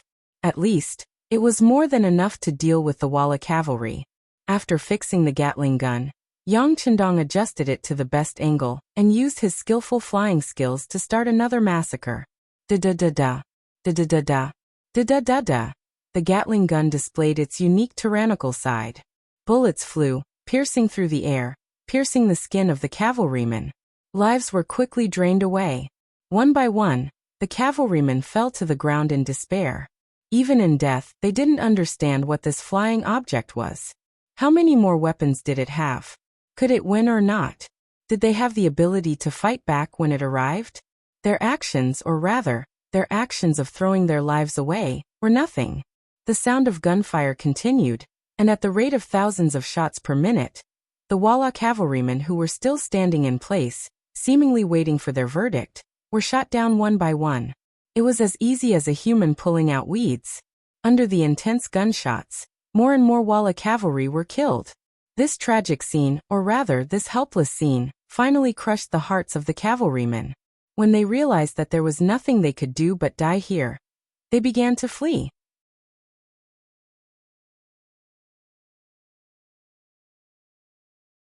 Chapter 1497. With the first to escape, there would be a second. They were already under great psychological pressure, and were about to collapse. Now that there was such a fuse, everyone followed suit. In this way, these people quickly formed a torrent. In a short period of time, the number of cavalry that escaped had reached thousands. In the cockpit of the V-10 helicopter, Yang Qindong looked at the Mongolian cavalry that had gathered together again. He placed the Gatling gun to the side, and then pressed the button to launch the rocket. There was a hint of madness on his face as he said, "You think you can come and go as you please? Where do you think this is, huh?" As soon as the word, left his mouth, a rocket whizzed out and landed right in the middle of the fleeing cavalry camp. At that moment, the rocket hit at least dozens of people, shattering their bones and killing them on the ground. The powerful aftershock set off a huge wave that overturned the Mongolian cavalry that were more than 10 meters away. Their horses were sent flying, and the cavalry fell to the ground. It was a tragic death. After the rocket, Yang Qindong once again controlled the Gatling gun. He liked the feeling of chasing after the enemy and firing continuously.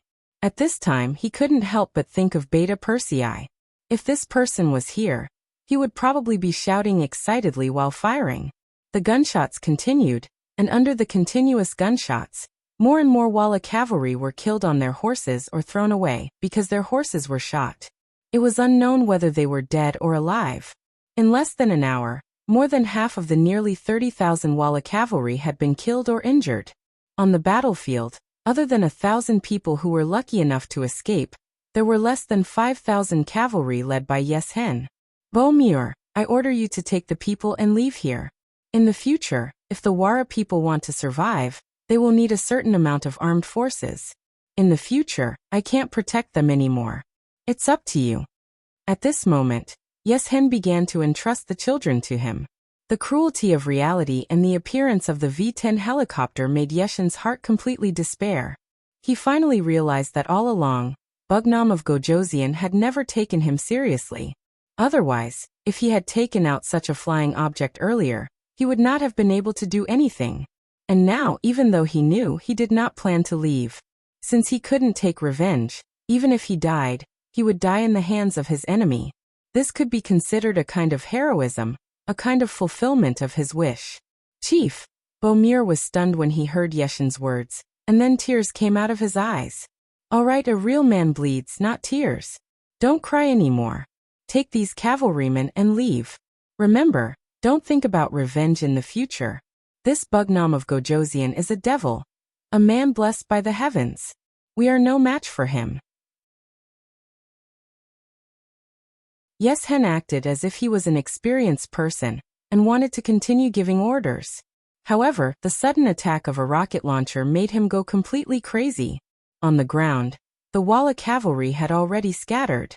Yang Qindong's goal should have been achieved, because those who wanted to kill him had either escaped or been killed. But with his flying glasses he still found Yeshen's location. Seeing that the Walla's chief was still alive, he couldn't help but sigh at his luck. Since that's the case, he will give him another rocket launcher. He doesn't believe that people can be made of iron.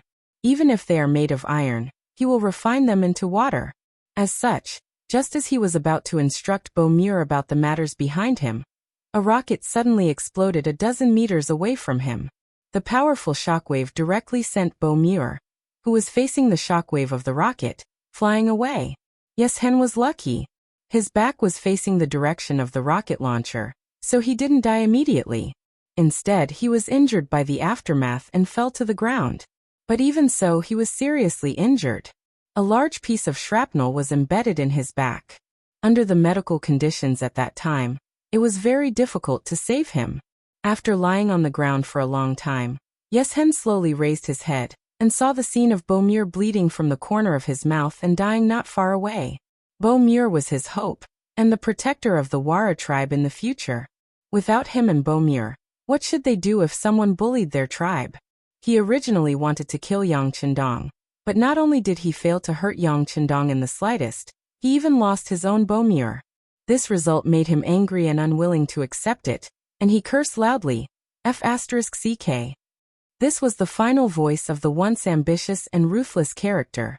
After shouting this sentence, he exhausted the last bit of strength in his body and turned around. Because of this, the shrapnel penetrated deep into his body. Yes Hen didn't care about all this. He just looked up at the sky. At this time, the sky in his eyes was so blue and clear that people couldn't help but linger back and forth. Cough. With a light cough, Blood flowed out from the corner of Yeshen's mouth, and then more and more blood flowed out. Slowly Yeshen died with his eyes wide open. Perhaps when he died his heart was full of unwillingness, so he couldn't close his eyes in peace. In midair, Yang Chendong finally stopped shooting. As far as the eye could see, it was difficult to find a single living person in the huge battlefield. Apart from a few lucky warhorses circling in place, there were no other living creatures in sight. "Ai, why did you seek your own death?" Yang Chendong, who had calmed down, looked at the massacre in front of him and couldn't help but shake his head. He was not a bloodthirsty person, but there were some things that he had to do. Unknowingly, the warrior 10 had disappeared. Yang Chendong untied the reins of the white dragon tied to the tree stump and rode it back to the central camp. From the time Yang Chendong left until his return, nearly 4 hours had passed. For nearly 4 hours, the people in the central camp were worried about his safety. Only when Yang Chendong returned unharmed did everyone breathe a sigh of relief. Then Yang Chendong saw a lot of people cleaning up the battlefield. 1,000 Walla cavalry launched an attack on the main camp. Although they had the advantage in numbers, they were facing the black cavalry dragon guards who were wielding the 95 style. In the end, not a single one of them was left alive as corpses. Ba Daojiang came forward and reported the battle. Then he remembered the Walla cavalry and couldn't help but ask curiously, "Sixth young master, was it Yeshen who came?" Yang Chendong knew what he wanted to ask. He also knew that some things couldn't be hidden. After all, more than 20,000 people died. If they didn't deal with it properly, it would be a big problem if there was a plague. Yang Chendong said that he wanted to say it, but he could choose to say it. Yes, it was Yeshen who came, but he's already dead. Most of his cavalry was also killed by our ambush. It's just that they still have things to do, so they left in a hurry. How about this? You take half of the people to clean up the battlefield. Oh right, there are too many corpses. We don't have enough people, so we can burn them. Oh. Hearing that the ambush had left, Ba Daojiang didn't ask any more questions. In his opinion, this was a normal thing. After all, their opponent this time was the 300,000 cavalry of the Khanate. Although they had 400,000 soldiers and had a slight advantage, they weren't as familiar with the terrain as the enemy. Moreover, even in a war, one should use all their strength and not hold back at all. Ba Daojiang nodded understandingly. Then he led 100 black cavalry and 600 to 700 medical personnel to the battlefield in the small forest. However, when they arrived at the battlefield, although many of them had already experienced large and small battles, some of them couldn't help but vomit on the ground. The situation on the battlefield was simply too tragic. There were countless people with broken limbs, and dead limbs were strewn all over the place. It was like a living hell. Ba Daojiang didn't vomit. After a long period of training, his tolerance in this aspect was very high. However, what he couldn't understand was why he didn't see any corpses of his own soldiers on the battlefield. More than 20,000 enemy cavalry died here, and they were the elites of the Wara. They were also people who had survived countless battles. They shouldn't have been unable to fight back. Could it be that their corpses had been carried away? Well, that was the only possibility. However, which army could do this? From the looks of the battlefield, there were many deep craters caused by cannons. It should be the work of the Lung Feng division. Who cooperated with them? Ba Daojiang had some doubts in his heart, but considering that all of this was arranged by the sixth young master, he didn't ask any more questions. Instead, he started to burn the corpses. Whether it was Ivan's rebellion or Yeshen's sudden appearance, it didn't affect the battlefield at all. On the main battlefield, it didn't have much of an effect. The soldiers also didn't expect that their southern Wu King would encounter danger one after another in such a short time. At this time, they didn't know that they were fighting with the Khanate army or preparing to fight. The two divisions of Russia and Meng Air had already gathered their forces, and their strength had increased greatly. Meng Air, he was able to lead 40,000 soldiers because of Yang Chendong's favor. This number was even more than the number of tribesmen he had before. Because of this, he decided to perform well. This battle was the time for him to prove his ability. Because of this, Meng Air fought very fiercely as soon as they arrived. Both sides were people who lived on horseback, and the battle was very lively. Victory and defeat couldn't be decided in a short time.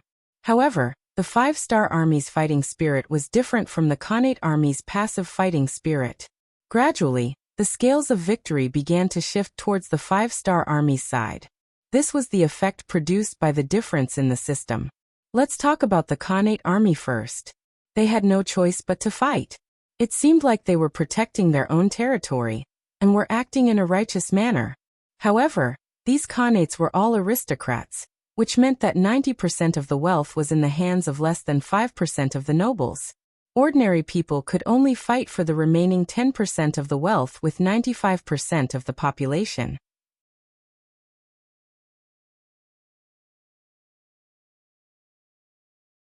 Chapter 1498. Under such an unequal situation, even if the Mongol cavalry achieved military merits, the rewards they received were few and far between. This caused them to lose their motivation, because they were not fighting for themselves, but for the nobles and aristocrats. Looking at the five-star army, it looked like they were the invaders and should belong to the unjust side, but the excellent treatment of soldiers and military merit system filled everyone with motivation and confidence. Through military merit, they could let themselves and their families live better lives. As long as they worked hard and dared to risk their lives, they might be able to obtain more. Moreover, the five-star army's military rules were there, so there was no need to worry about anyone stealing your military merit, because if that was the case, you could appeal to the military inspection department. Once it was verified, not only would your military merit be returned, but whoever took the merit would also be punished. Even if the person who took the merit was a battalion commander, regiment commander, or even a division commander, they would still be treated equally. Like this, who would dare to break this taboo? Who would dare to cross the line? This protected the rights of the ordinary soldiers, so that they would not shed blood or cry when fighting with their lives on the line. Under the highly stimulating military merit system, everyone wished that they could go to the battlefield every day. Under this kind of mentality, compared to the Khanate Alliance Army's soldiers who were just muddling along, the results of the battle would naturally be different. Not to mention, the world's first cavalry army's 4th Division commander, Sukuda, had suddenly arrived on the battlefield. Moreover, he had unrestrainedly launched an attack from the flank. It had to be said that the Khanate Alliance Army's scouts were not incompetent. They had already noticed a group of 10,000 cavalry that had suddenly charged in from the other side of the battlefield. However, the analysis of the higher-ups was that this group of 10,000 cavalry would definitely meet up with the Mongol-Russian army on the other side before launching an attack. This erroneous analysis caused them to be caught off guard. As a result, when the sky turned dark, Sukuda led his army without stopping to rest. After arriving at the battlefield, they immediately threw themselves into the battle and disrupted the Khanate's allied forces' arrangements. Moreover, the world's first cavalry army had 7-star crossbows, and the soldiers' quality was very high. They were skilled in horsemanship, and their blade techniques were exquisite. They also took the initiative to attack, making the first move to gain the upper hand. Therefore, when they appeared, they dealt a heavy blow to the Khanate Alliance army. By the time they reacted and began to deploy their cavalry to defend the battlefield, they were already one step behind the enemy. It's our reinforcements, the elite 4th Division of the 1st World Cavalry Army. Nicholas and received the news at the same time. After looking at each other, they made the same decision. They would immediately take advantage of the situation to launch a counterattack. They would cooperate with the world's first cavalry army to give the enemy a heavy blow. Perhaps this would be a good opportunity to annihilate the enemy. Immediately, the Russian and Mongol divisions blew the horn for the charge. Tens of thousands of cavalry pressed forward like an avalanche, charging into the main camp of the Khanate Alliance. While the battle here was in full swing, on the other main battlefield, the two sides were also at daggers drawn, ready to fight at any time. The two divisions of Lungfeng were surrounded. Two mixed cavalry divisions of the Third Army were also surrounded, totaling around 30,000 people. The one who surrounded them was Hazen Khan of the Ilkhanate.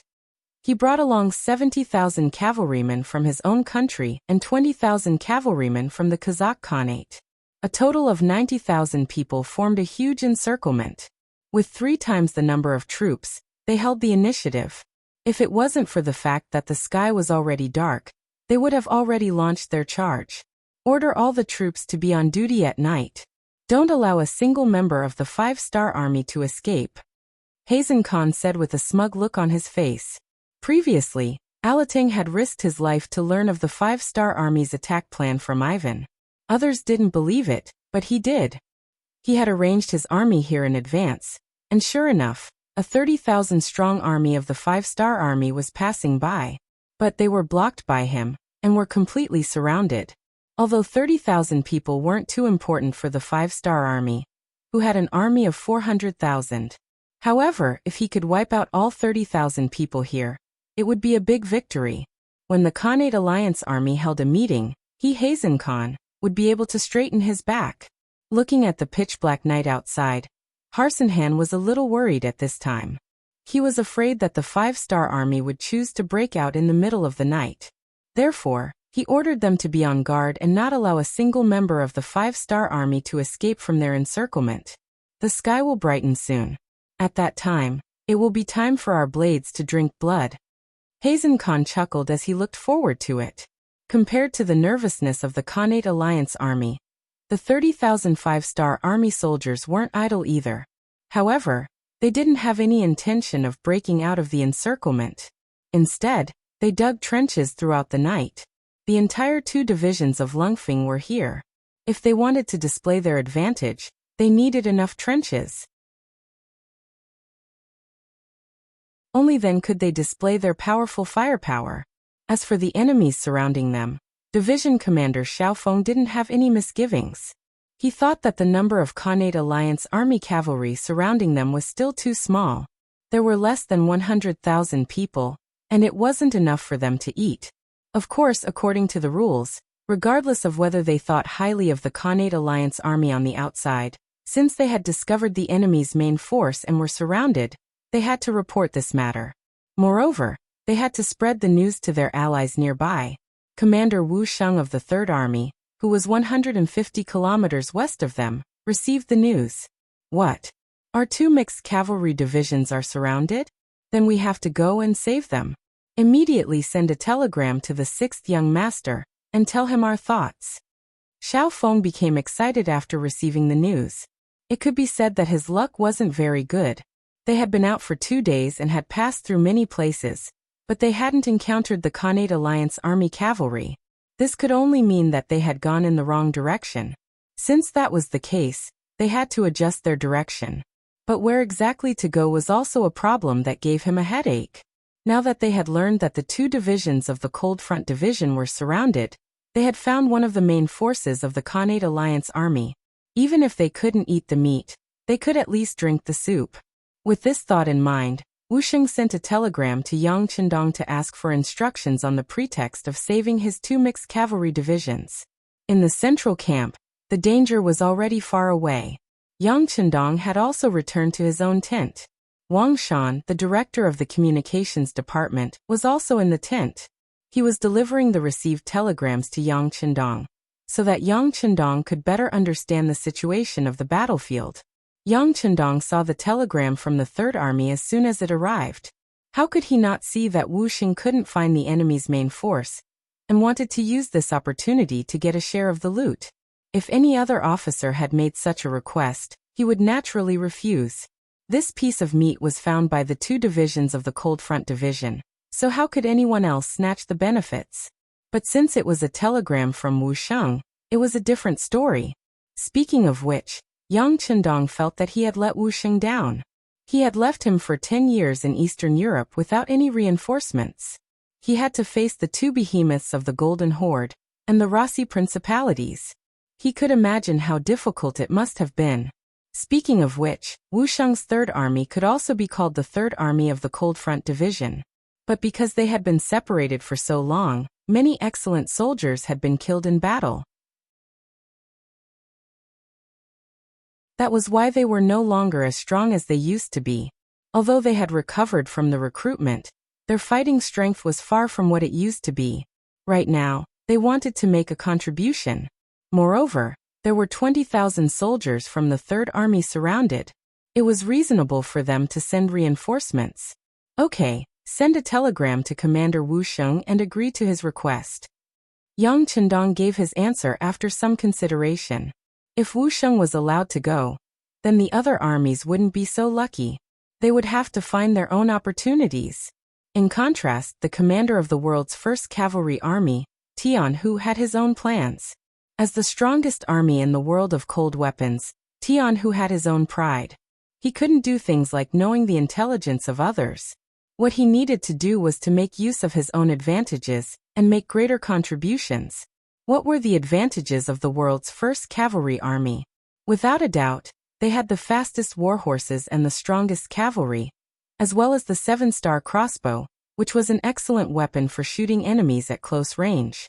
With so many advantages, they were destined to not be an ordinary army. Only greater contributions were worthy of them. And what was this contribution?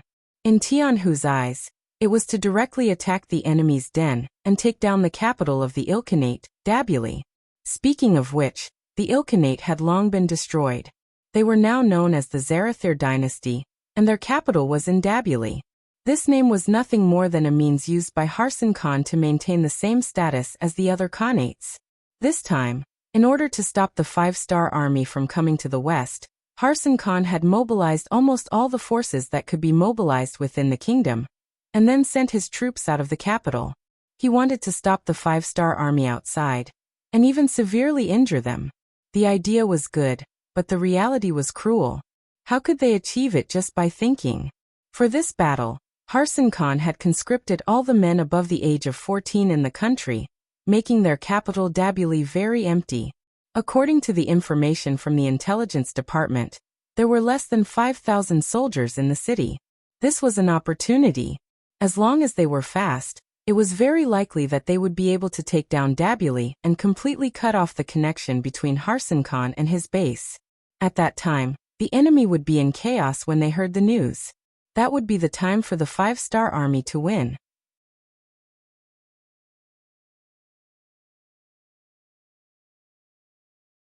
Chapter 1499. It was easy to take down Tabulia, but the subsequent matters would be troublesome. The other Khanates would also not sit back and watch such a thing happen. They would definitely send their troops here, and even surround them. They would not allow the 5-star army to gain a foothold in the city. In other words, there was a risk in doing this. If they did not do well, they might be surrounded. Others might be afraid. But the world's first cavalry army led by Tian Hu would not be afraid. To him, this kind of challenge was exciting enough to show the true strength of the world's first cavalry army. Of course, Tian Hu was not a blindly arrogant person. Before taking action, he decided to accumulate more strength. For example, he would mobilize the 5 divisions under him to strengthen his own strength. This was like forging iron, one needed to be strong. The 1st, 2nd, 3rd, and 5th divisions rushed over after receiving the order. Only the 4th division was busy helping the Russian and Mongolian divisions. They did not have the chance to come and help. Because of this, Tian Hu decided not to wait for them. After all, speed was the most important thing in war. Opportunities on the battlefield were fleeting. It was impossible to wait for someone. Pass down the order. The army is to attack. The target is Tabulia city, the capital of the Ilkhanate. Attack. Tian Hu did not want to wait any longer. Time waits for no one. Therefore, after he gave the order, the 45,000 soldiers of the world's first cavalry army quickly approached Tabulia city from all directions. The world's first cavalry army and the Cold Front 3rd Cavalry Army both moved. Everyone had their own target. This was where the strength of Yang Chendong's battlefield command came into play. Unless there was a complete plan, the generals could do whatever they wanted on the battlefield. Unless there was no other choice, Yang Chendong would not blindly give orders. This was because he knew that sometimes, a delay in giving orders could cause the fruits of victory to be lost. In order to prevent this from happening, he would not give orders. Instead, he would let the division commanders do what they wanted. Tian Hu and the others were already used to this method of command.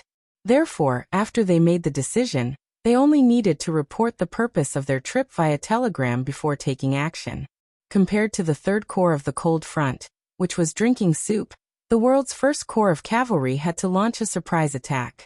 Beta Persei led 1,800 black cavalry soldiers, as well as the troops of Meng 4 Regiment Baruch and Meng 5 Regiment Wutua that they had encountered on the battlefield. They were rushing towards the Norman Khanate day and night. Although it was called the Norman Khanate, it was nothing more than a small country with a population of less than 800,000 people. Or rather, it was just a large tribe.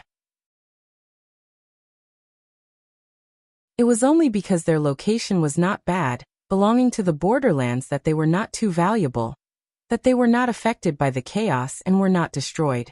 This time, the fearless Beta Persei had arrived.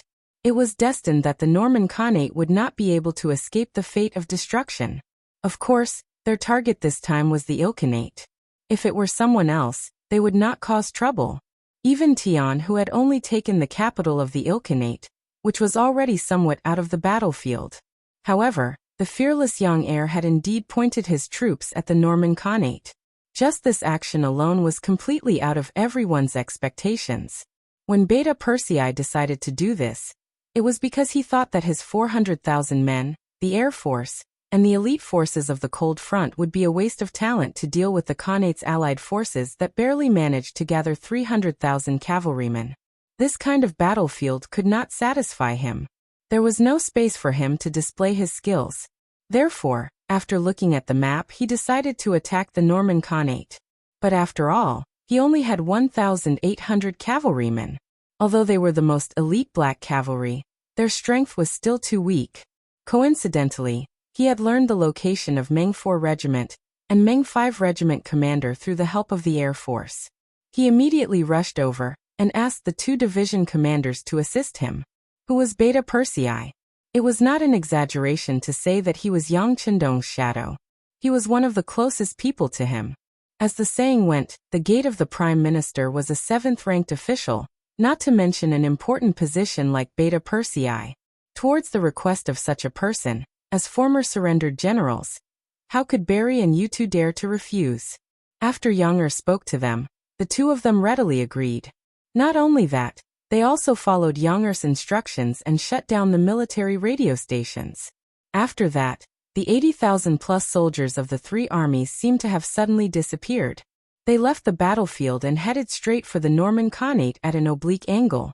After 3 days and 3 nights of hurrying, they had already arrived at the Norman Khanate. In order not to alert the enemy and let the enemy be on guard, Beta Persei led the army to choose a small path. Thus, when they suddenly appeared in front of the capital of the Norman Khanate on the 6th day, the people there were frightened.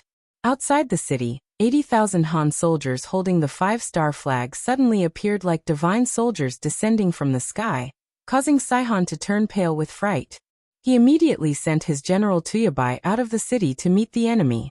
He wanted to take advantage of the fact that the 5-star army had not yet gained a firm foothold, and take the initiative. Tuyabai was a general of the Norman Khanate, and was very brave. Usually, 4 or 5 people would not be able to get close to him. Such a person naturally had his own pride. When he appeared on the battlefield, he immediately rushed forward on horseback, clamoring to challenge the generals of the 5-star army. Balu and Wu Tuo naturally could not tolerate this. This was a very good opportunity to show off in front of Beta Persei, so they did not want to let it go. While the 2 of them were still thinking about who would rush out to fight, Beta Persei, who was wearing a purple cloak, had already rushed out. This was not the first time Beta Persei had encountered this kind of one-on-one battle. He gradually fell in love with this kind of feeling, especially when he chopped off the enemy's head with his sword and the soldiers on his side let out a deafening roar, which filled him with a sense of satisfaction. Now that someone actually wanted to challenge him to a one-on-one battle, how could he not satisfy such a request? Laughing loudly, he spurred his horse out. In the Black Cavalry camp, not only were the first Captain Xiuvi and the second Captain Dao Xiao not worried, they were even having an intense discussion, arguing about how long it would take for Beta Persei to kill the enemy general. 15 rounds should be about right. Xiuvi imitated Yang Chendong and said confidently, "I say 10 rounds should be enough." Dao Xiao raised a different opinion, his face also showing a confident smile that resembled Yang Chendong's. The two of them each expressed their own opinions, looking as if they would not give in to the other. Balu and Wu Tua were shocked by this scene. This was a battlefield, not a drill. How could they be so relaxed and natural? As if they did not take Beta Persei's life seriously. Were they really that confident? While the two of them were still curious and puzzled, Beta Persei had already collided with Tuyabai on the battlefield. As the war horses crossed each other, a sword and a spear clashed and separated. Tuyabai used a long spear, and at a glance, it was obvious that he was a powerful general. He relied on this great strength to take down Beta Persei's celestial saber. But in terms of strength, how could Beta Persei be afraid of others? Seeing the other party's long spear coming, he deliberately held back half of his strength and met the other party head-on. Clang! With one clash, the celestial saber in Beta Persei's hand trembled. Because of the great force, he almost fell off his horse. Ahaha! Tuyabai, who had used all of his strength, did not know that the previous attack was just a probing move. He thought that this was Yang Er's full strength, and could not help but feel a surge of confidence, once again thrusting his spear forward. After the test just now, both of them knew what was going on. Beta Persei did not believe that the other party would have the same idea as him. This could be seen from the laughter just now. Since he was so proud, now was the time for him to cry. Beta Persei, who was riding on the horse, calmed his dantian and switched his sword to his left hand. Just as the two horses were about to pass each other, he suddenly stretched out his right arm and touched the other party's long spear. Beta Persei dared to do this because he was confident in his own strength and the plate armor on his body. This was the armor that the engineers of Crimson City's munitions factory spent a lot of effort and went through countless improvements. It could be said that it was invulnerable. With this, he could ignore any attack from the other party for a short period of time. Beta Persei did not dodge and stretched out his hand to meet the attack, which was greatly beyond Tuyabai's expectations. In such a short time, his spear had already swept across Beta Persei's body. Sure enough, the spear did not pierce through the armor, but only scratched it.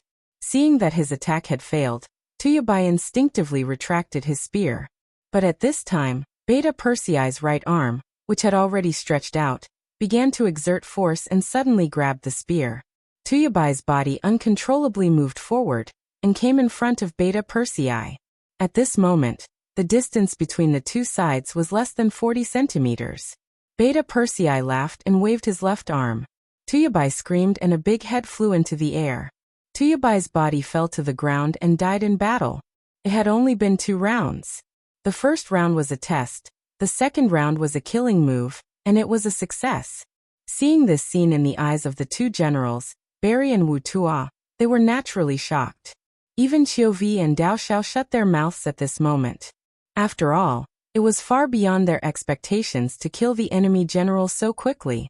After killing Tuyabai, Yang Er took the opportunity to point his saber forward and roared, "Soldiers, follow me and kill!" Yang Er's saber was pointed forward and he shouted, "Soldiers, follow me and kill! Kill!" The first to rush out were the 1,800 black cavalry soldiers. They had long been used to attacking in any situation and environment. After years of hard training, even when they were sleeping, they would jump up and draw their swords when they heard the general's order.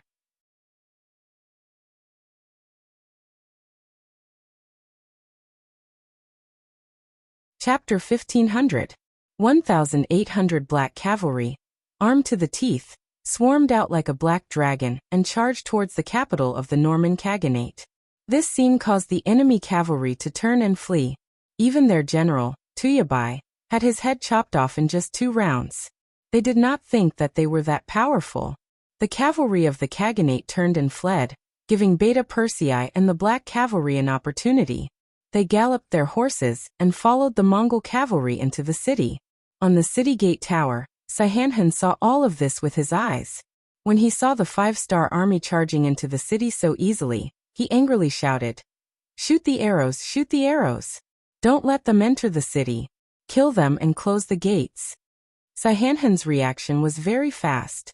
The guards beside him were also very supportive. They took out their bows and shot down the city wall, trying to stop the black cavalry from advancing. In order to achieve their goal, some of the black cavalry soldiers who were close to the black cavalry also became their targets. Arrows rained down like rain. The Mongol cavalrymen, who were poorly equipped and defenseless, were shot by the arrows. All of them cried out in pain and fell from their horses. On the other hand, the black cavalry's armor was very good. The arrows did not have much effect on them. Kill anyone who approaches the city gate. Create the conditions for the rest of the army to enter the city. Young was riding on his warhorse. He waved his arms and cut down 3 Mongol cavalrymen who charged at him. Then he shouted at the other black knights and dragon guards. With Beta Persei's order, a group of 100 black cavalry soldiers immediately arrived in front of the city gate. They formed a tight formation and faced the Mongol cavalry, who came to attack the city gate. Crossbows appeared in the hands of the black cavalry soldiers. This kind of crossbow, which had great lethality at close range, was very suitable to deal with the current situation. With someone guarding the city gate, Beta Persei led the other black cavalry soldiers into the city. He wanted to find out where the palace was, but he did not expect to hear someone shouting for the Khan to leave quickly. Following Yang Chendong would give him a chance to learn. Although Beta Persei had a headache whenever he talked about learning, and even wanted to sleep, he could still understand some simple Mongolian words by staying by Yang Chendong's side every day. It was because he heard this voice that Beta Persei looked over and saw many people escorting a person down the city wall. Looking at the other party's clothes, he could tell that he was either rich or noble. Hey, where are you going? Beta Persei was not sure of the other party's true identity. He felt that it should not be simple, so he turned his horse around and rushed over with the celestial armament sword in hand. Beta Persei turned around and Qiuvi Dao Shao, and the others who followed him immediately followed. This caused the black cavalry to follow in large numbers. When Saihanhan saw all of this, he turned pale with fright. He thought that his identity had been exposed and immediately shouted, "Guards, stop them, stop them!" There was no lack of loyal guards among the guards. After hearing Saihanhan's shout, hundreds of people rushed out with swords and spears. It looked quite imposing. However, these guards came in a hurry and did not even ride on war horses. How could they be a match for the most elite black cavalry in the 5-star army? In just a single exchange, dozens of heads and bodies were separated from their bodies. The impact of these hundreds of guards was like a mantis trying to stop a chariot. The effect was really limited. This also allowed Beta Persei to quickly rush in front of Saihanhan. Saihanhan, the dignified great Khan of the clan, was in a very sorry state at this moment. He did not even swing his sword, even though he was already holding a sharp sword in his hand. Second Master Yang's big hand grabbed him and pressed him down on the horse. "No, don't kill me, I'm Saihanhan, I surrender." Saihanhan had just witnessed the scene of Beta Persei killing Tuyabai. At this moment, he was extremely scared and hurriedly begged for mercy in Mongolian. "What are you talking about? I don't understand." Beta Persei did not understand so much Mongolian at once. In a fit of anger he roared. At this moment, coupled with the murderous aura on his body, Saihanhan had the urge to faint. "Don't kill me, I'm Saihanhan, I'm the great Khan of the Norman Khanate. I'm willing to surrender, I surrender." In a hurry, Saihanhan could only repeat in Chinese. Although it was not very authentic, and was even a little talkative, this time Beta Persei really heard it clearly. He did not expect that the person he casually grabbed would be the great Khan. He immediately laughed and said, "Ha ha ha, God is really taking care of me. That's for the best. Tell your men to put down their weapons immediately. I'll chop off one of your fingers if they're late." Hearing Beta Persei's thunderous voice, Saihanhan kept nodding. "Yes, I'll tell them to surrender right away. Wait a moment." In order to save his life, Saihanhan sat on his horse and began to shout loudly in Mongolian. With his identity as the Khan, he ordered his men to put down their weapons and surrender to the 5-star army. The great Khan's orders still had a lot of prestige in the tribe. Perhaps if he told them to throw away their lives, they would still fuss about it. But if he said to surrender in order to save their lives, not many people would disobey the order. especially when the five-star army's performance was so brave and powerful. In addition, they had long heard all kinds of rumors about the five-star army's power. Immediately, everyone threw down their weapons and surrendered, squatting on the ground. When Barry and Yuchuo led the army into the city, they saw the scene of the entire city kneeling on the ground. This result shocked the two division commanders. When they looked at Beta Persei, their eyes were full of worship. With just 1,800 cavalrymen, not only did they charge into the city and capture the Khan, they also made the 10,000 cavalrymen surrender and kneel on the ground. If it didn't happen in front of their eyes, they wouldn't believe it even if someone else told them. On the contrary, Beta Persei, who was worshipped, was not surprised at all. Leading the most elite black cavalry of the five-star army, he would not be surprised at anything. Okay, immediately seal off the entire city. Don't spread the news here. Check the captured goods, especially the food, and be ready to attack again. Taking down the Norman Khanate was naturally not Beta Persei's ultimate goal. In his eyes, the real boss was the great Khan of the Timur Empire, Amur. As long as he captured him, the mission would be considered complete. Come, immediately report this matter to the young master. At the same time, inform him of our plan. Plan? Is it about the surprise attack on the Timur Empire? Captain Xiuvi, who was following beside him, asked excitedly. That's right. Beta Persei nodded, and then his eyes were filled with excitement. If this matter could really be accomplished, then there was no doubt that this time he would be able to show his face. It would also be enough to prove that he was a real valiant general, and not just a subordinate of the young master.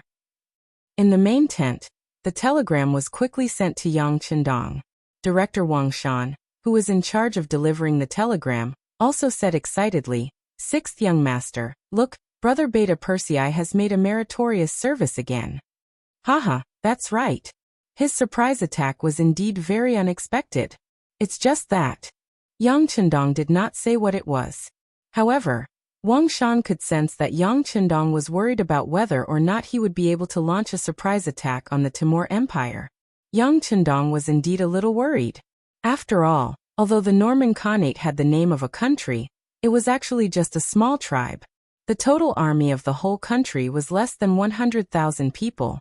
They had also sent a large number of troops to support the eastern and main lines, so they basically did not have many troops in the capital. However, the Timur Empire was completely different. Their influence was so great that it was not inferior to the Golden Horde. Their capital, Herat, located in the northwest of Afghanistan, was heavily guarded. It was not a place that could be taken down easily. If things were not handled well, they might fall into a siege, which would be very dangerous. Yang Chendong was not a person who did not take risks, but that was because he had Datsang by his side, so he had no scruples. In contrast, Beta Persei only had a little more than 80,000 troops, so it would be very difficult for him to succeed. Sixth young master, how should I reply? Wang Shan saw that Yang Chendong did not speak for a long time, so he asked softly. Agree to Beta Persei's request. But tell him that it would be best if it can be done. If it can't be done, then immediately retreat, and I will personally pick him up. Yang Chendong's expression instantly became much more serious, and his eyes were filled with fighting spirit. Even Beta Persei was not afraid of danger, so what did he have to be afraid of? At worst, he could just use Datsang's power. Sixth young master wants to kiss him? Hearing Yang Chendong's answer, Wang Shan's eyes widened. Yes, in that case, immediately notify the Black Cavalry Group. We will prepare to set out tonight and meet up with the 2nd Division of the Cold Front. At this time, Yang Chendong had already made up his mind. If he wanted to do it, then he would do it big. He could even destroy the Golden Horde, so what was there to be afraid of with the Timur Empire? Yes. Wang Shan was also affected by this mood, and immediately stood at attention, and went out to notify the others.